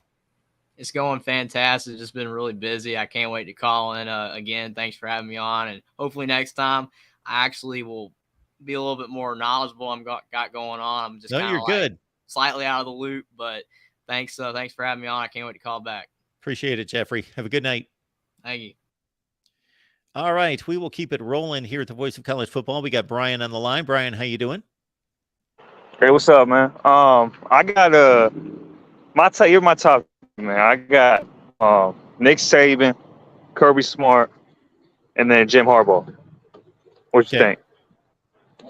Well, I think that's very close to what I've got. I don't know if you've seen my list. I've got Kirby at 1, Saban 2, Dabo 3, and Harbaugh 4. Oh, I forgot about. Okay, actually, I agree with yours more. Actually, I forgot about Dabo for some reason. I agree with that. Where do you got? I haven't seen your list yet. I just saw this live stream right now. Where do you got Ryan Day? 7. 7. Okay. I need to see. Are you able to show me your top 10? Can you see the screen right now? Oh, I see it. Okay, Kirby Smart, Nick Saban, Dabo Swinney, Jim Harbaugh, Brian Kelly, and then here's the next 5. Okay, that's hard to argue with. I ain't gonna lie, man. That's actually really good. James Franklin, 26. Okay. So let's. I knew I was going to confuse people when I did this. What I was curious to see is what my rankings were last year. So I just started sending that's not the current stream. That's our live stream from a year ago. So that's what I had guys ranked last year. Okay, I got you. I got Franklin at 19. So basically, you have Jim Harbaugh as the best coach to not win a championship currently. Yeah, I do. And so somebody called and asked, or somebody left in the live chat, why don't I have Saban number 1? Of course, he's number 1. And I'm trying to establish that this is a current ranking. Yes, Nick Saban's the greatest coach of all time. And so he is certainly the best of everybody that is coaching today. If we were ranking their career, we're not ranking their career. We're ranking who I believe is the best now, the second best, the third best, etc. But you also have to take the past into consideration. If one coach has a off year, you can't just plummet them based on one off year. So there's a combination to be considered there. So for me, Harbaugh, I probably ranked him a little higher than some people while he was having that little rough stretch against Ohio State, because I give him a lot of credit for what he did at Stanford. I give him a lot of credit for going to San Francisco and winning big there in the NFL. He's the only guy on this list that's done that. And again, it's a current ranking, so I certainly didn't have him anywhere close to number 4 2 years ago. I had him I think I had him 9 last year and maybe 12 or 13 the year before. I don't think it's. I always get into this debate with people. Like, I have a hard time giving Harbaugh a hard time for losing to Ohio State just because of where the programs were at, Yeah. especially when he first took over. Hmm. It's hard to really like look at that as a negative when you consider where Michigan was for 8 years when he took over the program and where Yeah. Ohio State was. Yeah, they had the one 2011 year, but in terms of talent and where that program was overall, it was way ahead of where Michigan was. So when people bring that up, I don't really factor that in as much. I more look at his overall career and look at how consistent he's been and how he's always done more with less. So to me, I agree with him being the best coach to have yet to win a championship when you factor all that in. Yeah. It's just hard to argue with for me, but that's me. The two most difficult aspects of this for me is, number one, trying to factor in the past, because I'm making it a current ranking, but you can't just dismiss what somebody did for the last 10 years and just say, well, they went 5-7 last year, so they're bad. Well, it's similar to like how people view basketball players, right? Like there's that phrase, like, LeBron, like maybe he's not the best in the world right now, but you still would put him higher on the all-time list, even though some people don't have him as currently the best. So I get what you're saying. And then the other issue, Brian, with this, of course, as you well know, more than any other sport that I could think of, certainly this doesn't factor into professional sports, but they have such different levels of resources. Like, to compare Ryan Day and Pat Fitzgerald, when they're in the same conference, but one has everything you could ever want, and the other one, you've got Alabama in the same conference as Vanderbilt. Like, these guys all have such different amounts of money, resources, facilities, recruiting.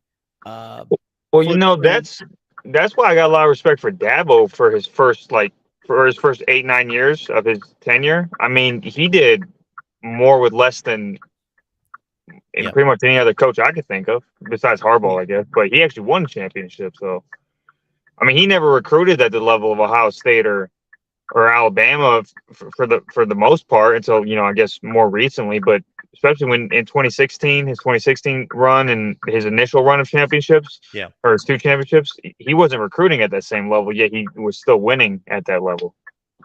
So I get what you mean. I mean, you should factor that in there as well.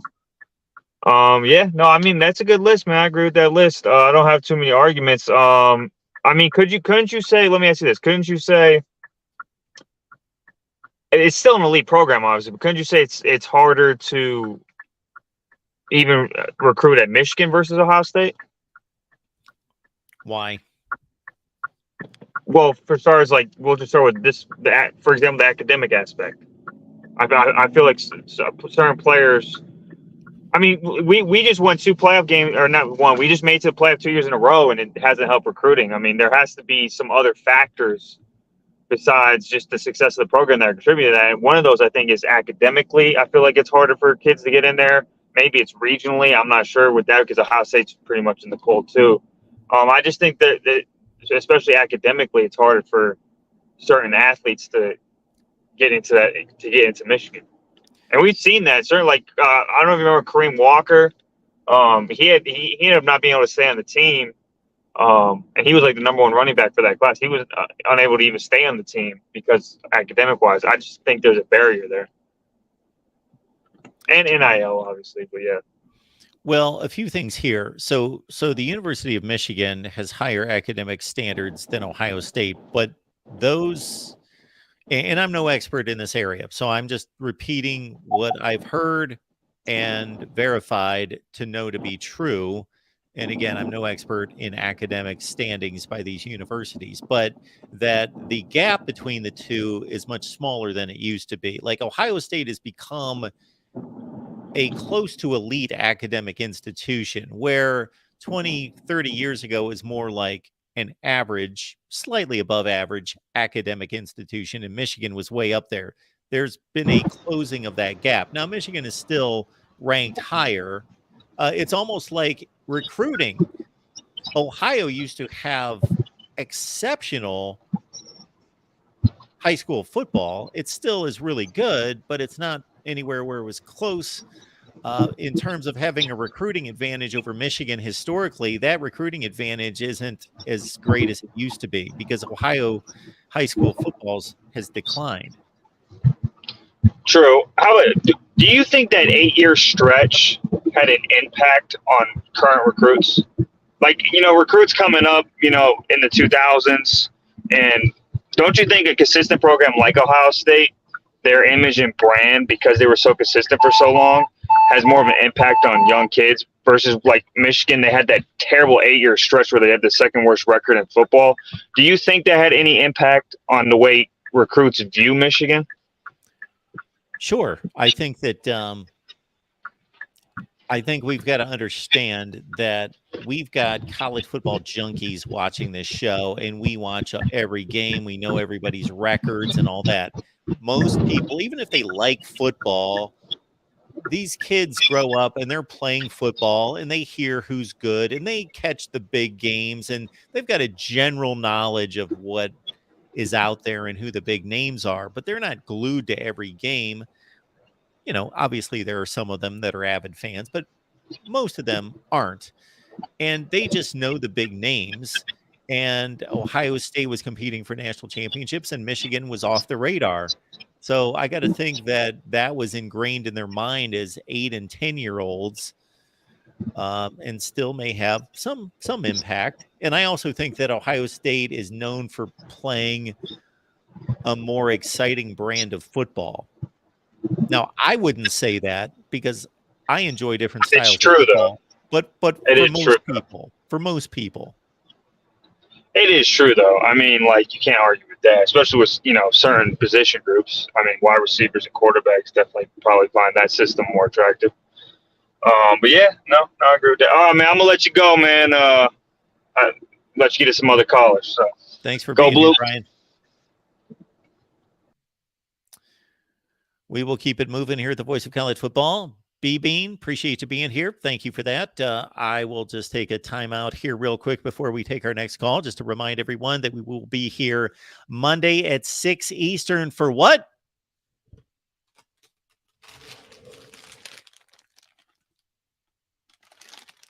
And what is that? No, I'm not going to gross everyone out by eating cookies on here. Well, let me rephrase that. I am going to be eating cookies on here, but that is not my intent. We are going to take your trivia questions, and for every trivia question that I miss, I will have to eat a double stuffed Oreo. There are 52 here, and yes, I am prepared to eat 52 double stuffed Oreos if I can't answer college football trivia questions correctly. So bring your best. I will do as well. And yeah, and you can play at home, and we will take your calls. And if you're there with your Chips Ahoy, Lorna Dunes, whatever if you like Doritos, whatever, you can play along, and we'll do the same thing. And we'll play by the honor system, and you can call in and say, hey, Mark, I'm 10 out of 12. And I'll say, well, you got me beat. I'm only 3 out of 12. And we'll have a good time. Welcome into the Voice of College Football. We got the real MVP on the line.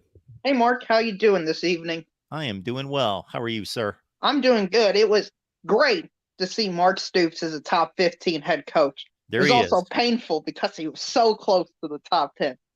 Right there on the cusp. What was the difference between him and PJ? Well, if he would have produced the type season that I expected him to produce, I'm sure that he would have been ahead of PJ and maybe even still Josh Heupel, because I'm not going to just skyrocket. Josh Heupel obviously had a much better season, and even if Stoops won 2 more games, Heupel had still significantly the better season. But I just don't believe in, okay, one season, boom, you're there. So I did knock him back a tick or two for not delivering a great season this year. I thought that this was going to be more in the 9-3 range. Yeah, I agree with you. Josh Pate talked about coaching rankings, and Mark Stoops was probably the most interesting one because his point was, it's still Kentucky he's coaching at. Like you brought up Josh Heupel at Tennessee. Tennessee has had historic success. So even though I would say right now he's done a better job, historically Kentucky has never been to the level where Tennessee is at. So Tennessee, I believe, has more advantages than Kentucky. And the fact 7-5 is considered disappointing for Kentucky. Yeah, is that's astounding. to his credit. Exactly. He has brought them to a point in 7 or 8 years where 7-5 was like, oh, we just had a great season. We're going to a bowl game. To 7-5's disappointing. So that's to his credit that it's disappointing. Exactly. I am right there with you that he's brought Kentucky to a level of expectation. Oh, based on his record, I think I've got it still in my brain from going through these rankings. I think he's 59-53, and he's like 32-50 in the SEC. Sure, if he had that record at Tennessee, he would not be number 11. That's fair. He'd be 35. But I think what, in my opinion, what separates Stoops from PJ Fleck is PJ Fleck hasn't brought Minnesota to that level yet, in my mind. Where 7-5 is considered a disappointing season. Do you consider 3 football seasons to be fairly significant in establishing some kind of pattern that you've arrived at a certain level? I do. PJ Fleck, his last 3 full seasons is 11-2, 9-4, 9-4. Yeah, I agree. But Mark Stoops has done it just for longer, is all I'm saying. But he hasn't consistently gone 11-2, 9-4, 9-4. No, but he's had, what, 1 or 2 10-win seasons? One in 2018. He had one last year. Yeah, they did last year. They went 10-3. 10-3 twice. Okay. That's for Kentucky. That's pretty good. Well, PJ Fleck's at Minnesota. Yeah, I know. But how many 10-win it's roughly the seasons same. It may actually be more difficult at Minnesota because he's got less football players in contiguous states, where Mark Stoops doesn't have a lot of players in Kentucky. I actually saw an NFL listing of what states produce the most players, and I was surprised that Kentucky just does not produce NFL players. But anyway, he is bordering Ohio, Pennsylvania, and he's gone into Michigan. Like, he's gone places both north and south to get players, where PJ Fleck's, he's kind of in the middle of nowhere. That is true. Fair enough, Mark. Fair enough. I thought I would just lobby for my guy, Mark Stoops, just to inch him into the top 10. Yeah, probably the greatest football coach Kentucky's ever had. Yeah. And probably will be the greatest football coach Kentucky's had or will have for a long time. So yeah, I took a few shots on the comment section, not during the live stream, but when I posted the video on PJ Fleck, and I, of course, invited those people to call in the show. Yeah. Mark, I normally give the Pac-12 a lot of grief, as you know. But I'm going to defend them in one case. I'm going to do something I almost never do. I'm going to defend them. Okay. Jimbo Fisher needs to be behind Chip Kelly. Okay. I'm okay with that. I'm not going to argue that vehemently. I've got Jimbo at 34, Chip at 37. But let's not completely overreact to one season. Like, I reacted to that season. I'm trying to find where I had Jimbo last year. I bet I had him maybe at 20. He is a national championship winning coach. And that was a long time ago. A decade ago. I know, but he still has to be given some level of credit for that, even though it's a current ranking. At what point does winning the national championship almost become irrelevant? Because it's been a decade ago. Well, in terms of accomplishments, it never becomes irrelevant. It's a national championship. Those are tough to come by. I understand. Okay. Is the championship just carrying him so heavily, in your opinion? No, he's 34th. He's average. There are 69. In my opinion, he's below average. But there are 69 coaches on this list. That makes him dead even average. Yeah, and he's not an average coach to me. He's below average. Well, he has not performed below average up until this season. For me, okay, at Texas A&M, for every resource he has possibly been given, I don't think he has lived up to the standard that most coaches in that role can do. Well, you can make that argument. However, Texas A&M has never won anything. I understand that, Mark, but that does matter in some sense, but they are giving him everything they wanted. They have given him the keys to the city. I'm not overreacting to one season. It's not just one season. It's all the 8-4 seasons that he's had as well. He's never been on the cusp of even a playoff appearance, which was expected to be the bare minimum when he entered there.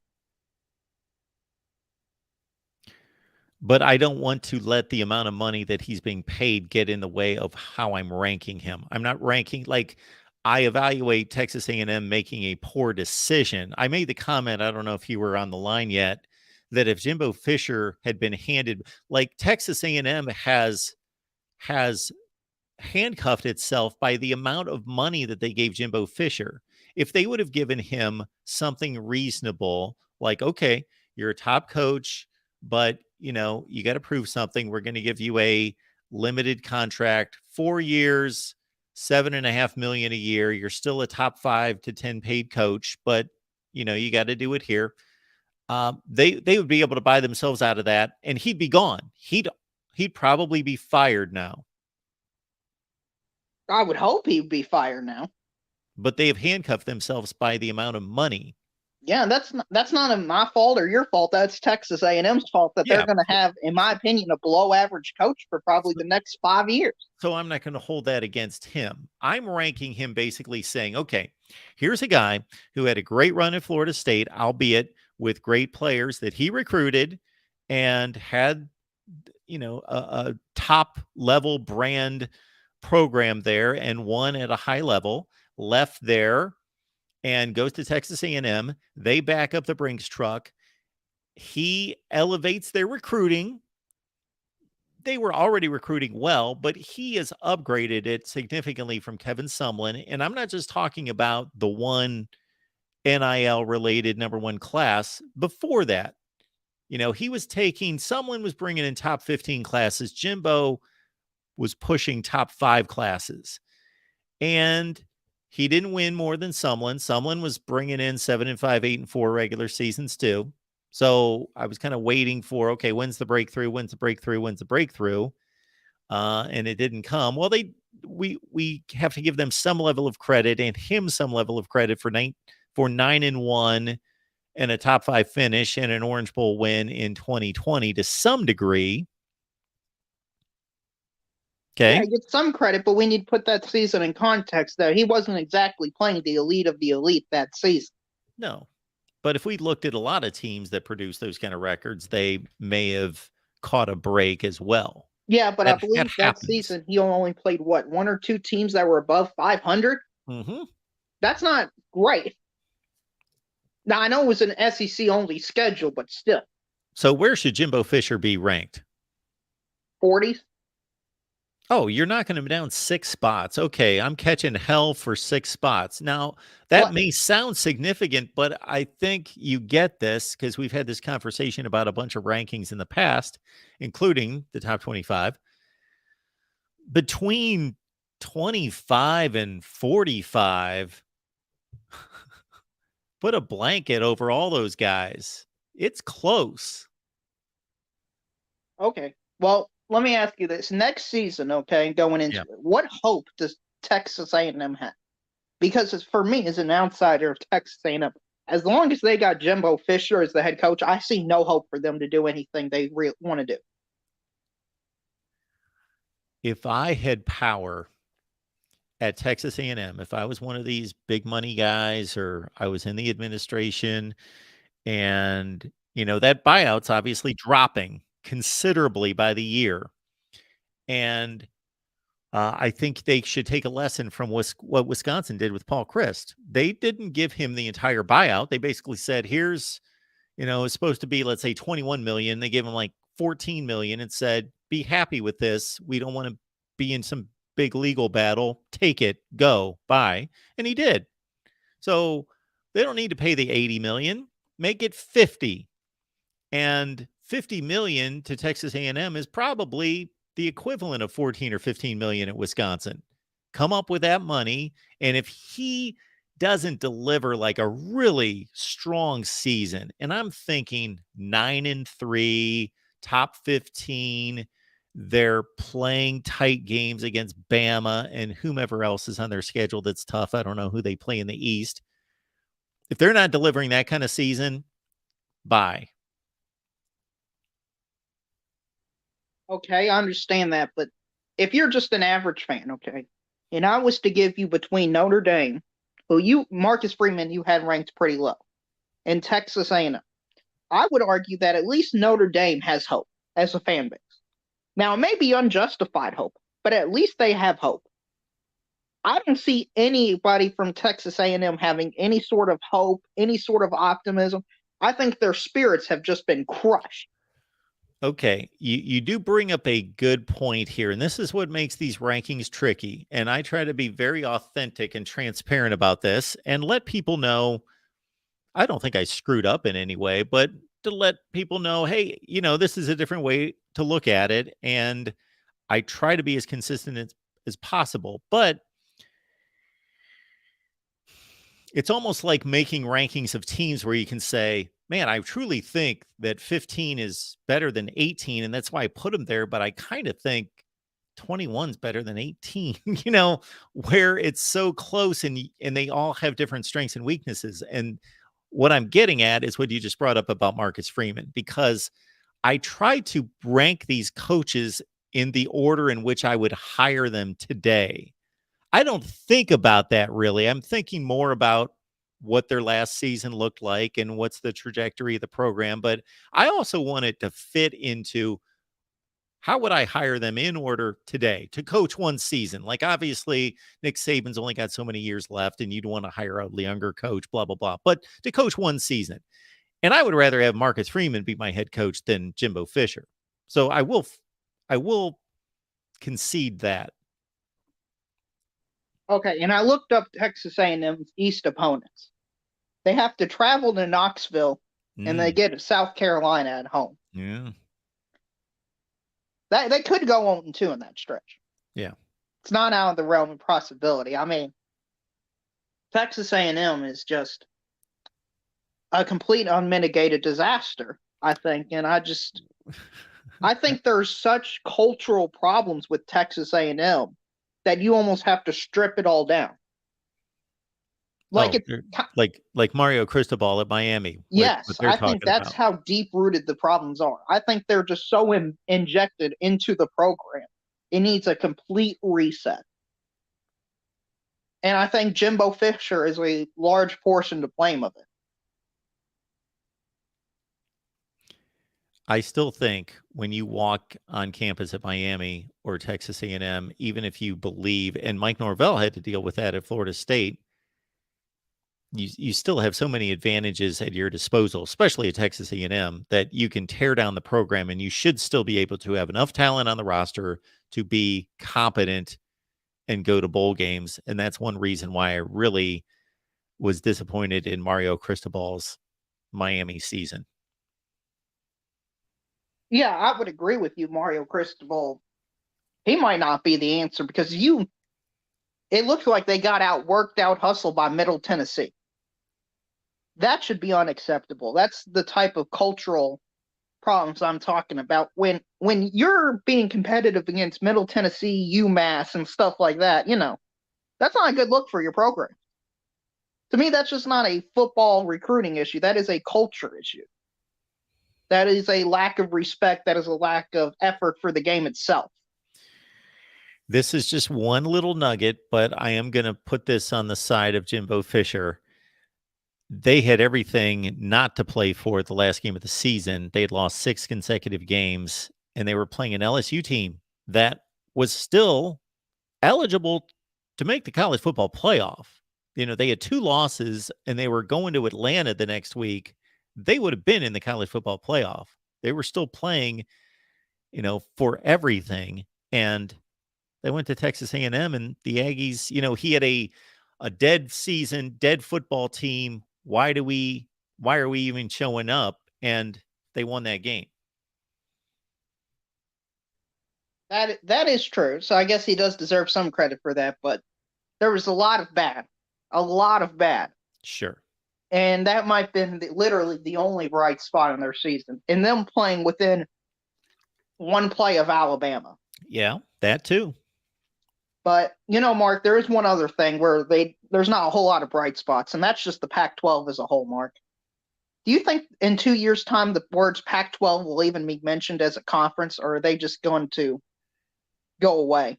Well, you're really down in the future of the Pac-12, and I understand they're in a precarious situation, but I think there is going to be a Pac-12 in 2 years playing football, serious football, and their champion will be in the college football playoff. Yes, but is their champion going to be an Oregon or a Utah or Washington level team, or are they going to be a Washington State level team, is the question. Well, if Oregon and Washington get their way, they're going to be gone. Right. I mean, at what point, Mark, does Oregon and Washington just say, screw it, we're going independent because we're going to avoid this whole mess? We can make us just as much money by ourselves. Independent? I mean, it seems like an unmitigated disaster with this TV deal. I mean, whenever has the SEC, the Big Ten, ever released a statement saying, we're fine, everything's fine, everything's fine?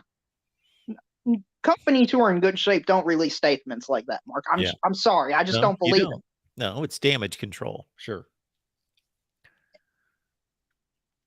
So it goes back to those cultural issues I was talking about. I just think there's something maybe rooted within the Pac-12 itself to where they won't be able to survive. Like it looks like it's bad from what I'm seeing as an outside observer.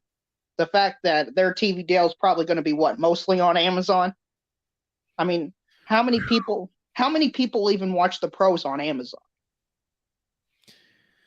Yeah, and if only a certain percentage are watching the NFL, that's going to be minuscule for any college football, let alone the Pac-12. Yeah, they're going to be on. Who's going to be turning on their computer saying, I'm watching Arizona State versus Oregon State? I'm going to pay a $5 membership to watch that game. I just don't see anybody doing that. There's too many options. Yeah, there's just too many good options on TV. Yeah. Right. You could have a Oregon Utah game, but for every one of those games you're going to have a Cal Arizona game. No, you're going to have about 10 of those. Right. Well, I was trying to be polite, Mark. Yeah. I wanted to give some good grace. I wanted to give some takeaway. I saw a super chat. Oh, and I don't want to miss any super chats. Yeah. Shout out to Vandy, by the way, Mark. Vanderbilt's got a good team.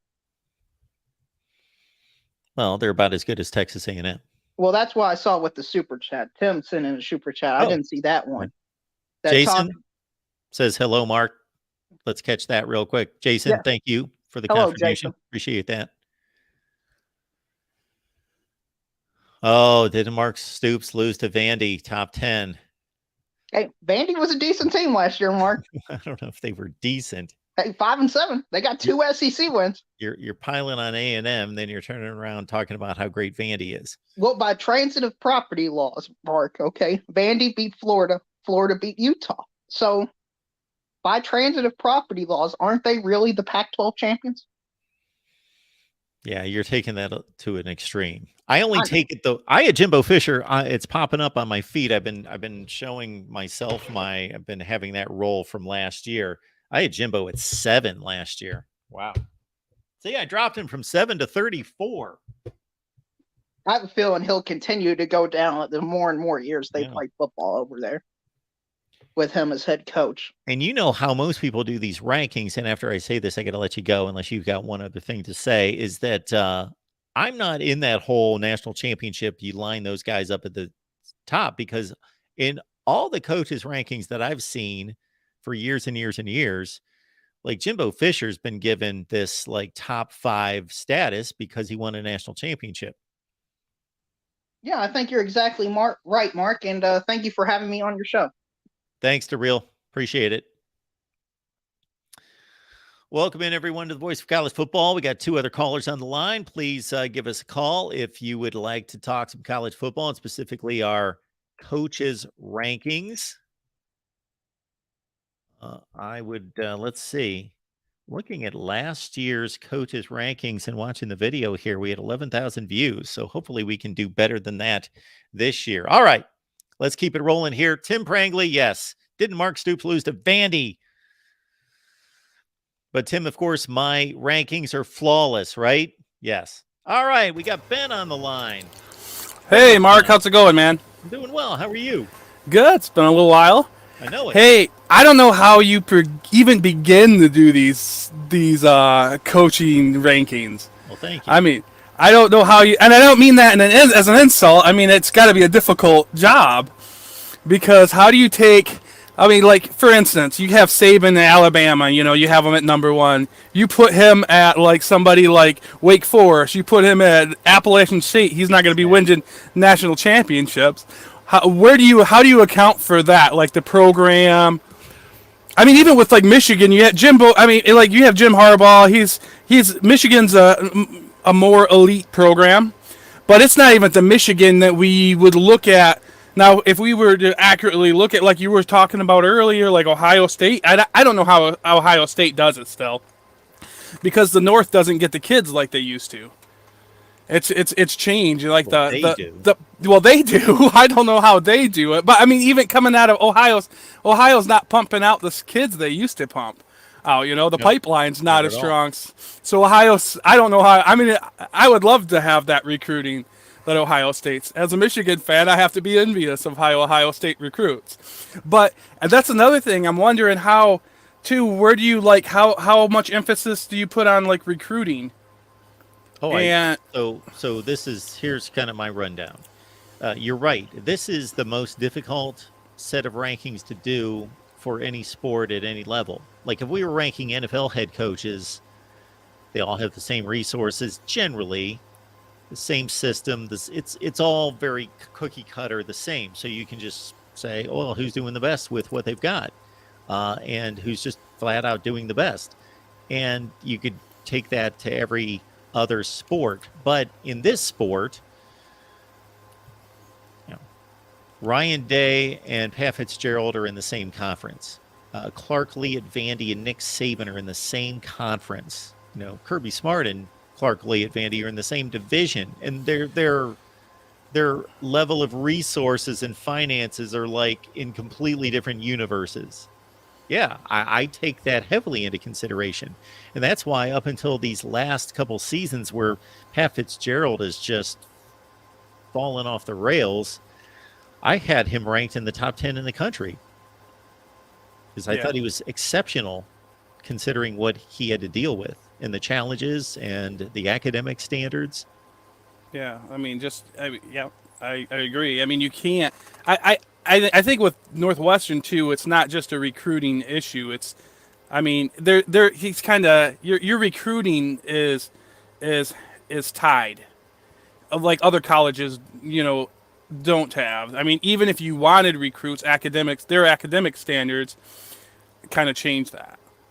I think they're a little bit more tied than other, so you can't even judge him on an equal scale of what he's able to recruit then. Even if, for instance, I think like Deion Sanders can go into Colorado and have a lot. I think if Deion Sanders was going to go to a team like Northwestern, he wouldn't be able to pull the recruiting and the transfers. I don't think you would be able to have that same leeway there at Northwestern, just because of the standards that they put on their academic standards and the way their whole school is set up. So I think that definitely plays into the way you would with Pat Fitzgerald. I just wondered how, as a whole, I mean, where do you start? Like for me, when I look at Ryan Day, I would expect him to perform great every year because Ohio State's been a great recruiting team, a great recruiting school. Yep. And they continue to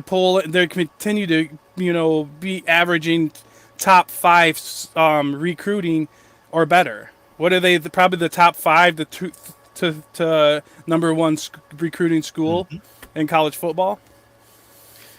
So on that, I don't, that's a hard scale for me to, to me, I might put Ryan Day lower than you have him, for instance, because I would expect more performance out of him. I think if he was a better coach, he would get more production. And then he's 45-6. Yeah, that's true. I mean, but he's the third best recruiting school in the country, and he's handed.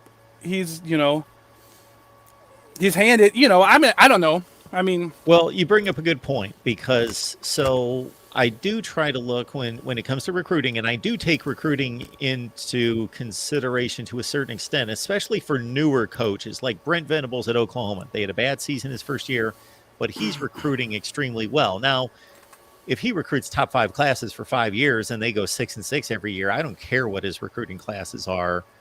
He's shown that he can't do anything with them. But he's only on his second season coming up, and he's recruiting out of his mind. So I got to think I knocked him up a little bit, because I think that's a good foreshadowing of what's to come.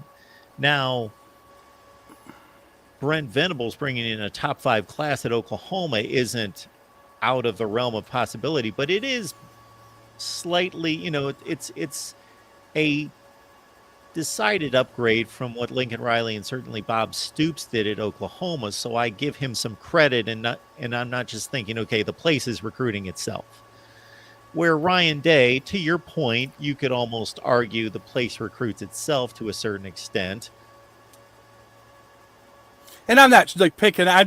He was an example. It's not even to pick on, as much as I love to pick on Ryan Day. It was just an example. It wasn't, it was just one that came to my mind. But go ahead. If anybody's not heard you, call in the show, all they have to do, obviously, look at the banner behind you to get the. Yeah, no problem. Yeah. Yeah, I have to deal with this all the time. This Michigan-Ohio State rivalry. We hate that. No, Well, but so that's kind of where I was wondering that. I don't know. Like, I can see Saban being one, but also this year, I could see him not. The performance for this year. It's kind of like, to me, your rating's like an overall, but emphasis on what you're doing currently. Yes, I think you put it pretty well right there. It's more about how I rank these coaches today. Nick Saban would be, based on a resume, he's number 1, and it's not even close. Yeah. But I'm ranking them based on right now. Now, if you get too tunnel vision into what just happened this season, well, I don't think that's fair either. Somebody can be an extremely good coach, and they just had some things go against them, close losses, injuries, and they had a down year. And I'm not going to just, and to the other degree, because Sonny Dykes goes to a national championship, I'm not going to just be like, oh, he's the number 3 coach in the country because he just went to a national championship. Well, it's one season. So I didn't want to overreact to one season either. Yeah. No, I got you. I was curious. I was wondering. I don't even know where you would begin. It's like me to start. I like your rankings because it's kind of where I can use that, and I can say, well, when I see your rankings, I can say, oh, I could put him up higher or put him, but to actually compile it from scratch, just to start placing them. Oh, it's so much nicer to have the ranking, and I appreciate it. I thank you, Mark, for showing that, to see that. And to the point I was just making, your guy Jim Harbaugh, after their 2-4 season, I still had him ranked 12th, 13th, something like that. People were going nuts, like, "Oh, they're horrible. He's horrible." Like, they just coached. He just coached a 6-game season, and I understand it was a bad season, but I'm not going to have a guy that's gone to the NFL and coached in 3 NFC championship games and built the Stanford program and comes to Michigan and turns them from a 5-win team to a 10-win team. And I've got him generally in the top 8 or 9 in the country. And all of a sudden, because he has a 2-4 record, I'm just going to. Yeah. He's too good of a coach. No, and it's, and there's other coaches that have records. They're not just going to be instantly, if they have a bad year, they're not going to instantly be a bad coach. even a couple years. Sometimes it's a program. Sometimes there's internal issues that don't even make coaches bad. It's a hard rating. Before I let you go, I wanted to throw a suggestion out. Sure. What would you think about covering I think it's the USFL now? Yeah. Have you ever thought about that? I need to get paid. I need to do things that pay me. Oh, okay. Yeah, I was just wondering if people would be interested in just having I was just curious. I would maybe ask the community if anybody would be interested in seeing USFL, because there's not a lot of people that cover it, and if it starts taking off, having your seeds in early, you might be beneficial. I could sit here and talk about the USFL of 1985. I can do that. I was deep into that. I loved that. I had a neighbor that your time, I'm sure, but my neighbor still has a pennant of the Michigan Panthers. Yes, with Anthony Carter and Bobby Hebert. Yep, that pennant. I was big into it, a little bit, and they just kind of dissolved. I mean, I was young then. I was, like 5 years old, but I was still rooting for him before when the USFL was. I mean, what was it? Was it USFL still then? Yeah. Do they have a different? Okay, I wasn't even sure the name, but I remember rooting for them, and now we've got the Michigan Panthers again, so it's kind of cool. I really don't know. When I look back at my younger self and back at those times, I really don't understand how I watched everything and kept track of everything that I did with everything going on in my life. I think we just, when we're younger, have capacity to take everything in or something, because I think I was a nuts crazy baseball fan. Like, I knew everybody's rosters top to bottom, knew everybody's statistics, everything. But I still watched the USFL in the summer. I still knew all of that going on. And you got girlfriends, and you're going to school, and you're going out, and I think, and you're going to school and studying for tests and doing all that stuff, and I think, how did I keep track of and it seemed like I never missed a game. I watched sports all night, and I couldn't do that now. No, I can't. I cannot keep up with it. Nothing like I could when I was younger. I don't know how you guys do it. Hey, did you collect baseball cards? Oh, you think that probably helped too? Yeah, because on the back of baseball and football cards, you got everybody's stats. So it's I still remember stats from 1982 to this day. Oh man, yeah. Well, hey, I'm going to let whoever else wants to get on. That's all I wanted to. I was just kind of curious how you were doing your rating, and I probably missed it. I came in late in the show, so. Well, I'll throw them back up there. All right. I didn't know how you were actually making it, and that's all I wanted to discuss, man. So you have a good one, Mark. Thanks, Ben. Appreciate it. Our guy Ben, Michigan fan. We keep going here. We got. I got to say this because it just intrigues me a little bit, and nobody else is going to care about this, but I let everyone know, if you were watching like 20 minutes ago, you saw where I was playing the video from last year's live stream just to show where I had these coaches ranked last year. And so I've had this rolling next to me the whole time. And it's interesting to see the people in the live chat and certain names that used to be regulars, and now they vanished, and I'm just curious where these people go. Anyway, let's move on to our next call here at the Voice of College Football. But speaking of which, let me hit this from Antoine real quick, because we appreciate Antoine being here and being a frequent contributor there in the live chat.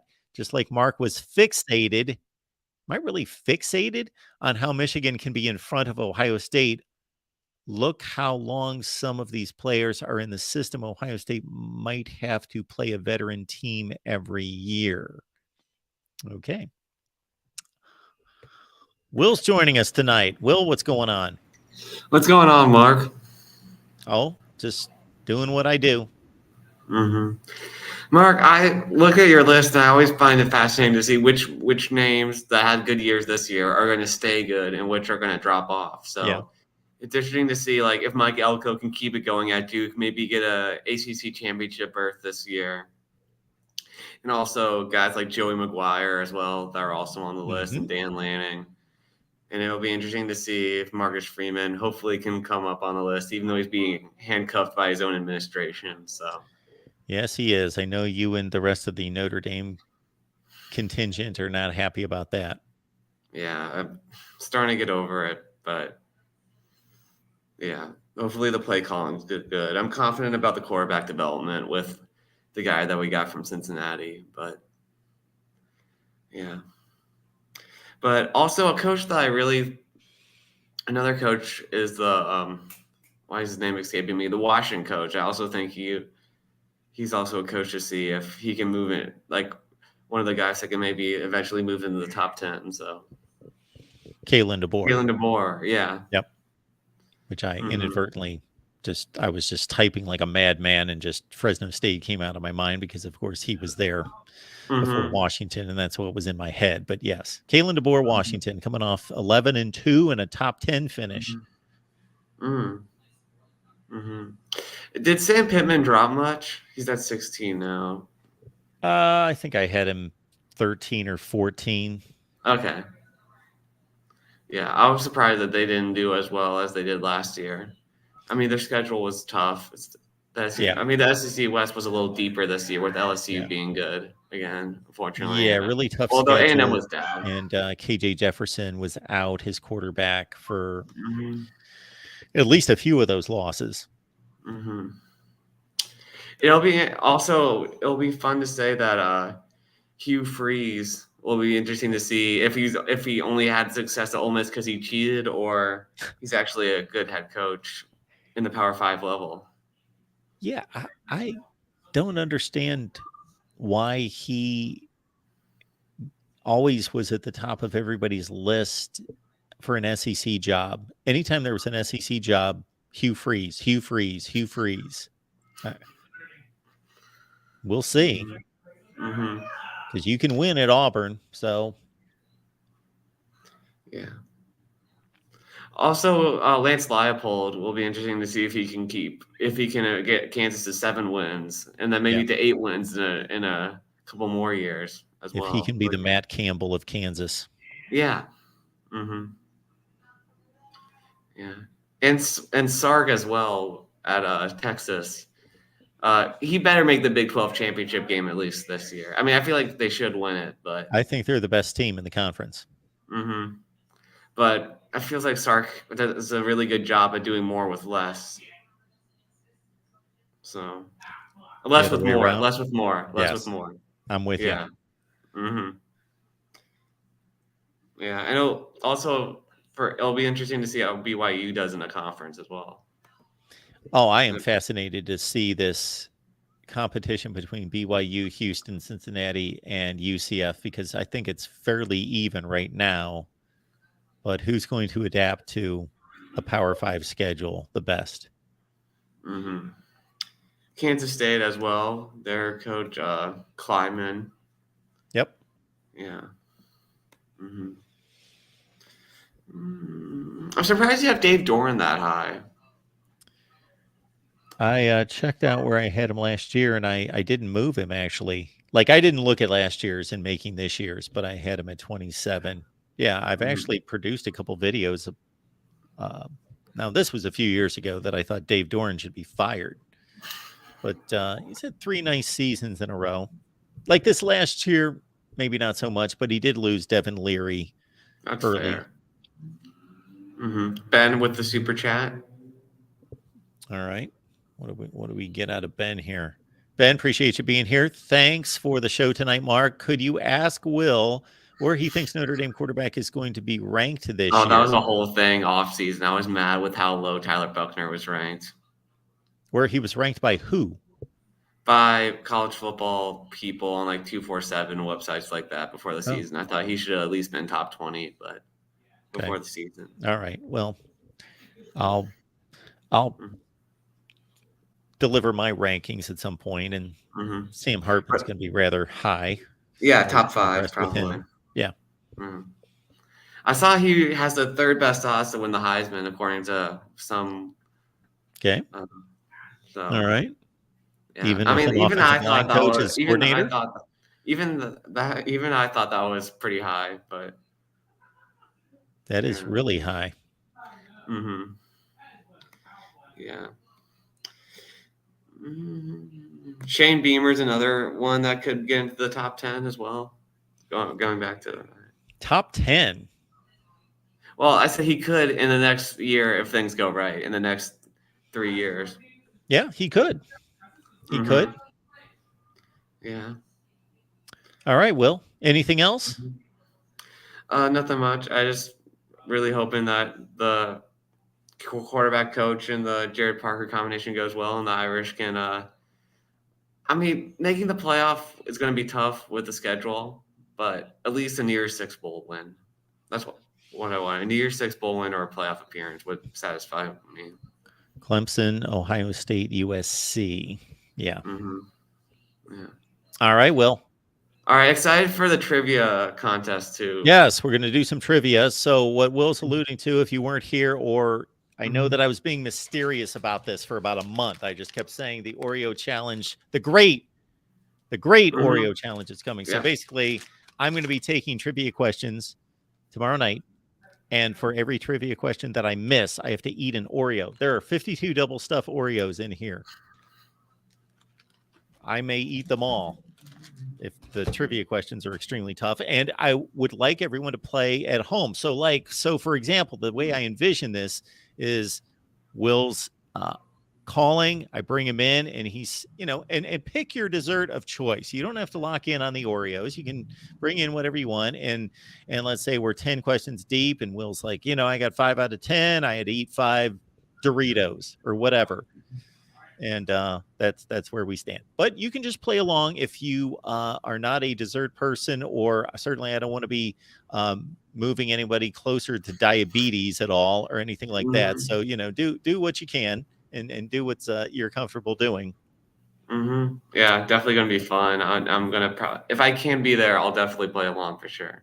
Because I enjoy the sports trivia a lot. Yeah. So definitely going to be a fun time to people take the part. Voice of College Football. There you go. All right. Thanks, Mark. Have a great night. Thank you, Will. We'll see you. Our guy, Will, talking some Notre Dame. We'll keep it moving here at the Voice of College Football. And again, 6 p.m. Eastern on Monday. We got Colby on the line. Colby, what's going on? Hey, Mark. How are you? I am doing well. Great. Instead of sports trivia, maybe one time we can do some Elvis trivia. How about that? So this is somebody that's keeping track of my outside interests. There's a few of those people out there. Yeah. You might not be eating any Oreos that night. Where have you picked up on that? I'm an Elvis guy. Let's just say I follow you. Okay, very nice. Appreciate that. Yeah, we could do that. I'd probably be actually better at that. Maybe. Yeah, I don't know. Exactly. But I wanted to pick your brain about something, actually, college football material. I see that you have Hugh Freeze rated below Gus Malzahn. Are Auburn fans just kicking themselves in the butt right now because they wish they would have Gus back and now they're settling for Hugh Freeze? I was not overwhelmed with Gus Malzahn's tenure at Auburn. I don't think he did a poor job. I don't think he did an exceptional job. He had 2 extreme highs. He had, of course, he came in with a bang, taking them to the national championship game, coming off a 3-9 season. And then in 2017, they had that remarkable November run where they beat 2 number 1 teams, Alabama and Georgia, to get to the SEC championship game. And Gus Malzahn would have been the first coach and only coach to have a 2-loss team make the college football playoff had they won the SEC championship. But all of his other seasons were slightly disappointing, not horribly disappointing, but like ranked top 10 or 15 preseason and finishing 8-5. A lot of those seasons. Right. Yeah. And what kept Gus Malzahn around so long, this is when Alabama was doing really, really well. Number 1 in the country forever. And he found a way to beat them. And that's what kept his job around. He was 3-4 against Alabama. And if that does not sound impressive to anyone, just consider Nick Saban wins 90+% of it. Like 3-4 is pretty remarkable. Yep. Exactly. Yeah. The other thing, and I'll let you get to the next caller. A lot of hype is going around Colorado right now. I see Dion is in your top 50. I don't think it should be, unless it is. Unless I missed 55. 55. Okay. Yeah. So do you believe in the hype? I know you can recruit.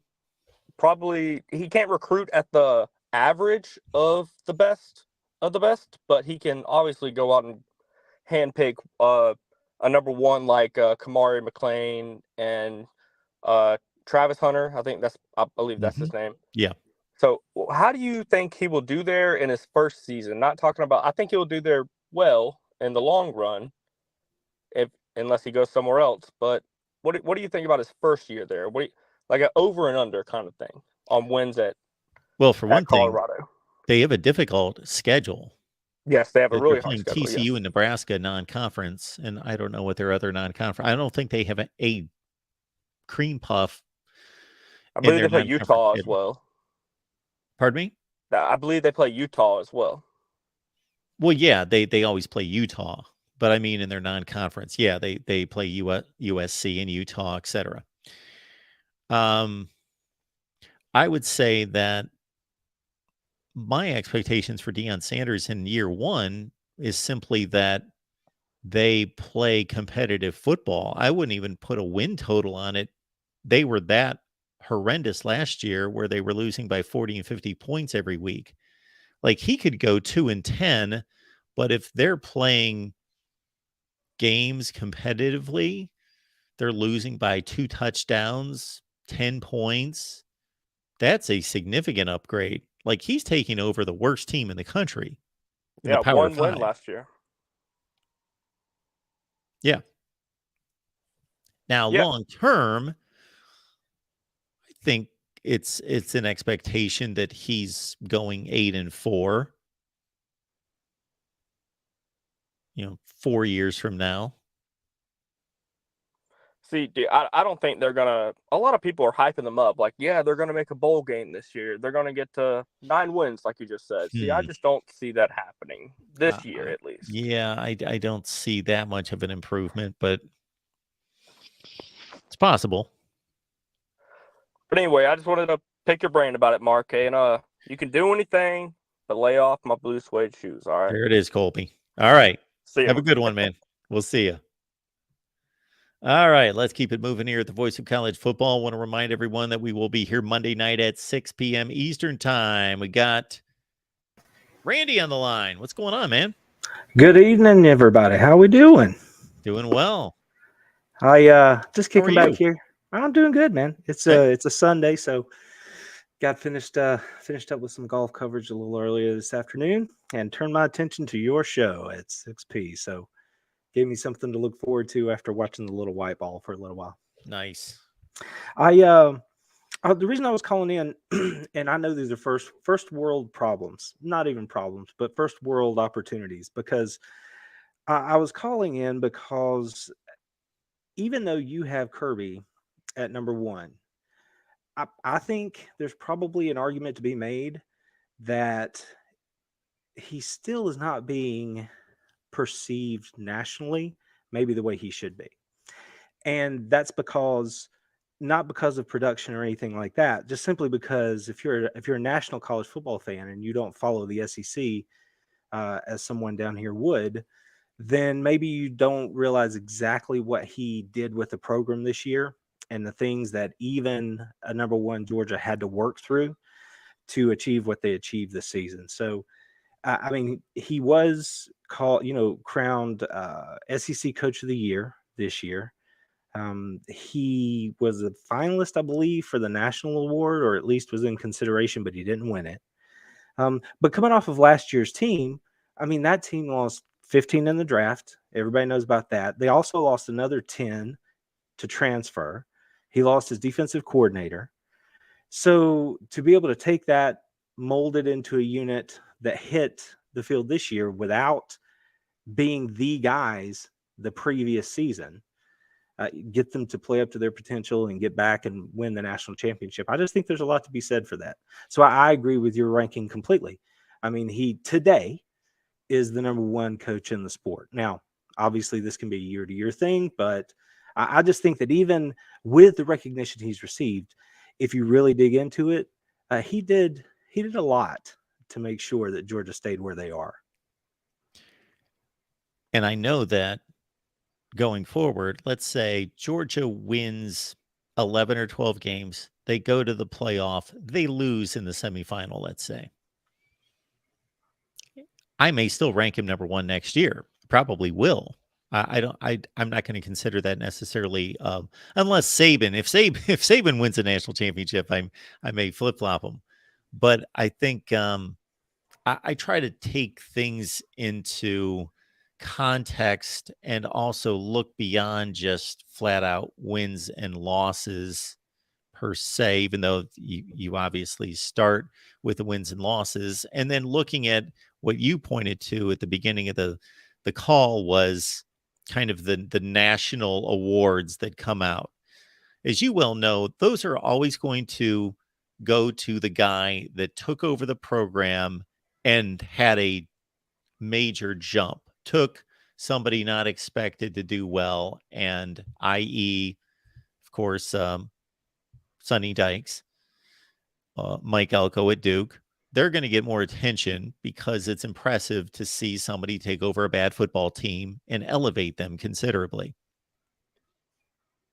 I agree. I mean, that's the run of the mill. And that's why I say what I said, right? I mean, here in the SEC, everybody knows what it is because we know the lay of the land. But once you step outside the footprint, which is growing, but once you step outside, you're not necessarily paying attention to the University of Georgia the way I am. You're just not going to know that. And that's fair. That's part of the reason I enjoy shows like this one, because I enjoy the Apple Cup and I enjoy, Pac-12 After Dark and all those things, but I can't tell you, their defensive line and all that stuff. So I jump on here. I enjoy these shows because you guys help educate me about the national scene. Now, I have a 30,000 foot view on the national scene because I cover the sport, but it's just one of those things where I can't drill down. You just can't. There's too many teams, too many players. But I can come on here, and thanks to the guys that you bring on, they help me have insight. So like, Matt Zimick with USC, like I've been hooked up with Matt for a while. I lost him for a minute and then I rediscovered him through your USC channel, even though he had followed me on Twitter forever, so it's one of those things where it just helps me keep my fingers in the pie, if you will, and know what's going on. But I think the proof is in the pudding when it comes to Kirby, because here's the deal. 2021, that was a historical defense. Now, 2022, probably not as good. Well, definitely not as good defensively. Not bad. I think they finished 13 or 14 points after what happened with LSU at a championship game. Yeah. And then Ohio State, right? Sure. That inflated that number.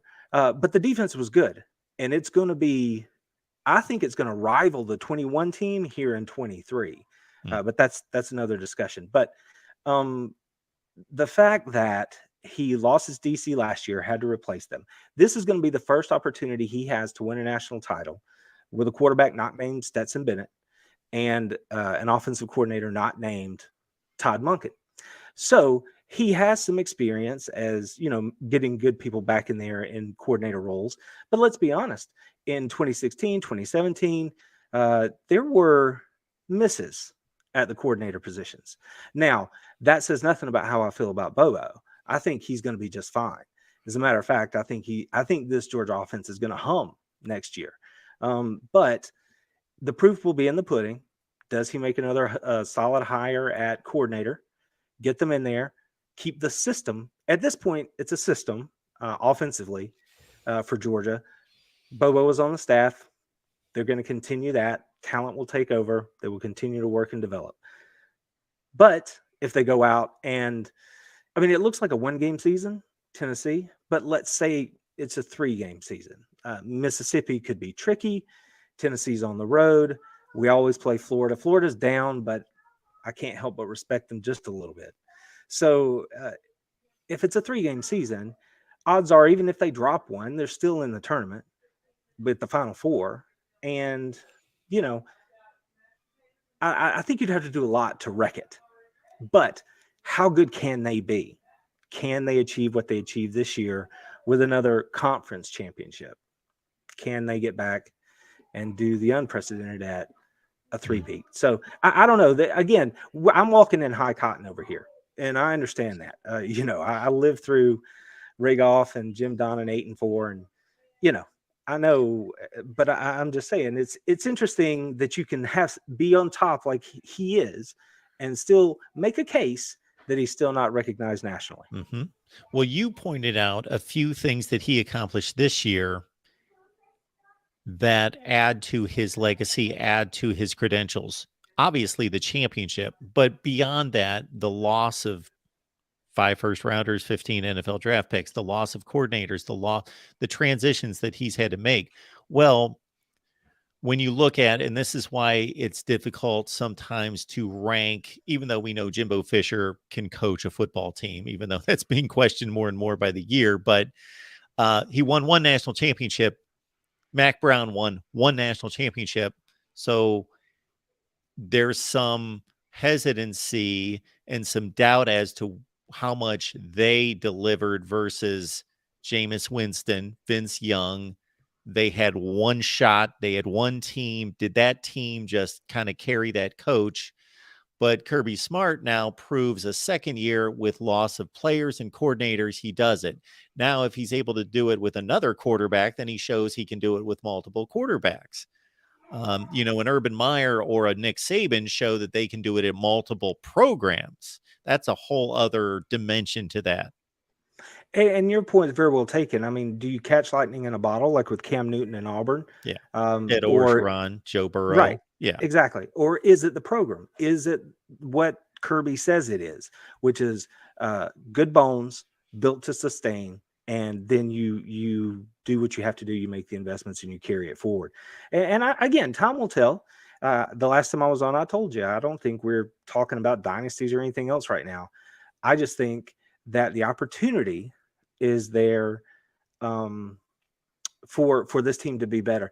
And what's interesting, we were talking about it in the chat a little bit earlier about what coaching is about. I mean, obviously it's Jimmy's and Joe's. You have to have players, but I think coaching at that level, when you're up in the top tier, and there's a handful of schools that are there. When you're there, the thing that separates the super great coaches from, the really good coaches is what kind of a leader of men are you? What kind of motivator are you? How do you generate that fire and keep everything fresh and new? For the 22 squad for Georgia, it was simple. Kirby said it flatly at SEC Media Days. These guys haven't achieved anything. They have no laurels to rest on. And as we move into 23, that coin is completely flipped. This team was very young, and there are a lot of people who are going to say, well, I did it last year. So that edge cuts 2 ways. Complacency is on one side, but the other side is that means you know how to get it done, and you have experience having done it. So that's where the coach comes in. Which way do you let that knife cut? And I'm listening to Kirby talk about keeping himself motivated and what it requires to be great and successful. And it's a phrase you've heard other places. I guess it started with John Wooden, but to be great, you don't have a choice. You have to do the things that greatness requires. And you have to do things that other people aren't willing to do. So I don't think Kirby's just saying those things. I think that's who he is. And based on like what I pointed out earlier, a new quarterback, a new offensive coordinator, frankly, I think Kirby is using that for his own personal motivation to say, I think I can do it with a new quarterback. I think I can do it with a new OC. I think that's his personal motivation, and I think that's going to bleed through to the team. So when you watch Georgia this fall, I think you're going to see that. And again, first world topics here, but I really think that Kirby is he means what he says. All right, Randy, appreciate that. Anything else for us? No, I hope to get back on soon. Y'all keep doing a good job, and I'm going to keep listening. Absolutely. Call back anytime. Thank you. So, guy Randy calling about the dogs. Some great points about Kirby Smart's legacy, his current challenges, and what he's already been able to overcome. Because there might be a thought there that, hey, once you start to be able to recruit, you can just walk into anybody's living room and he's got all the resources in the world and it's easy. It's not. It's not easy to stay on top, and it's not easy to repeat, as we have seen time after time with a lot of teams expected to be able to come back the next year and get it done that failed because everybody's gunning for you. And one kick could have ended it in the national semifinal, but it did not. All right, folks, we appreciate you being here. We have gone strong for 2 hours and 35 minutes, and I believe we have come to the end of the line. The Great Oreo Challenge is coming up Monday at 6 p.m. Eastern Time. Again, you bring your trivia questions, and we will play along together. You pick your snack of choice, or for you health nuts, I don't want to push you over the edge because I'm going to be one of you very soon. I may mention that as well. All right. Appreciate you being here. We continue to crank out the content. Please like the video on your way out. Please subscribe here at the Voice of College Football. We are going to have a State of the Union. You got that a few weeks ago. We're going to have a State of the Channel address here in the next few weeks. So be looking out for that as well. Right here at the Voice of College Football. Appreciate you, Connor, LFG, Jason, Dan Beast Media, Clint, Antoine, and others. Thank you for being here, Jason, as well.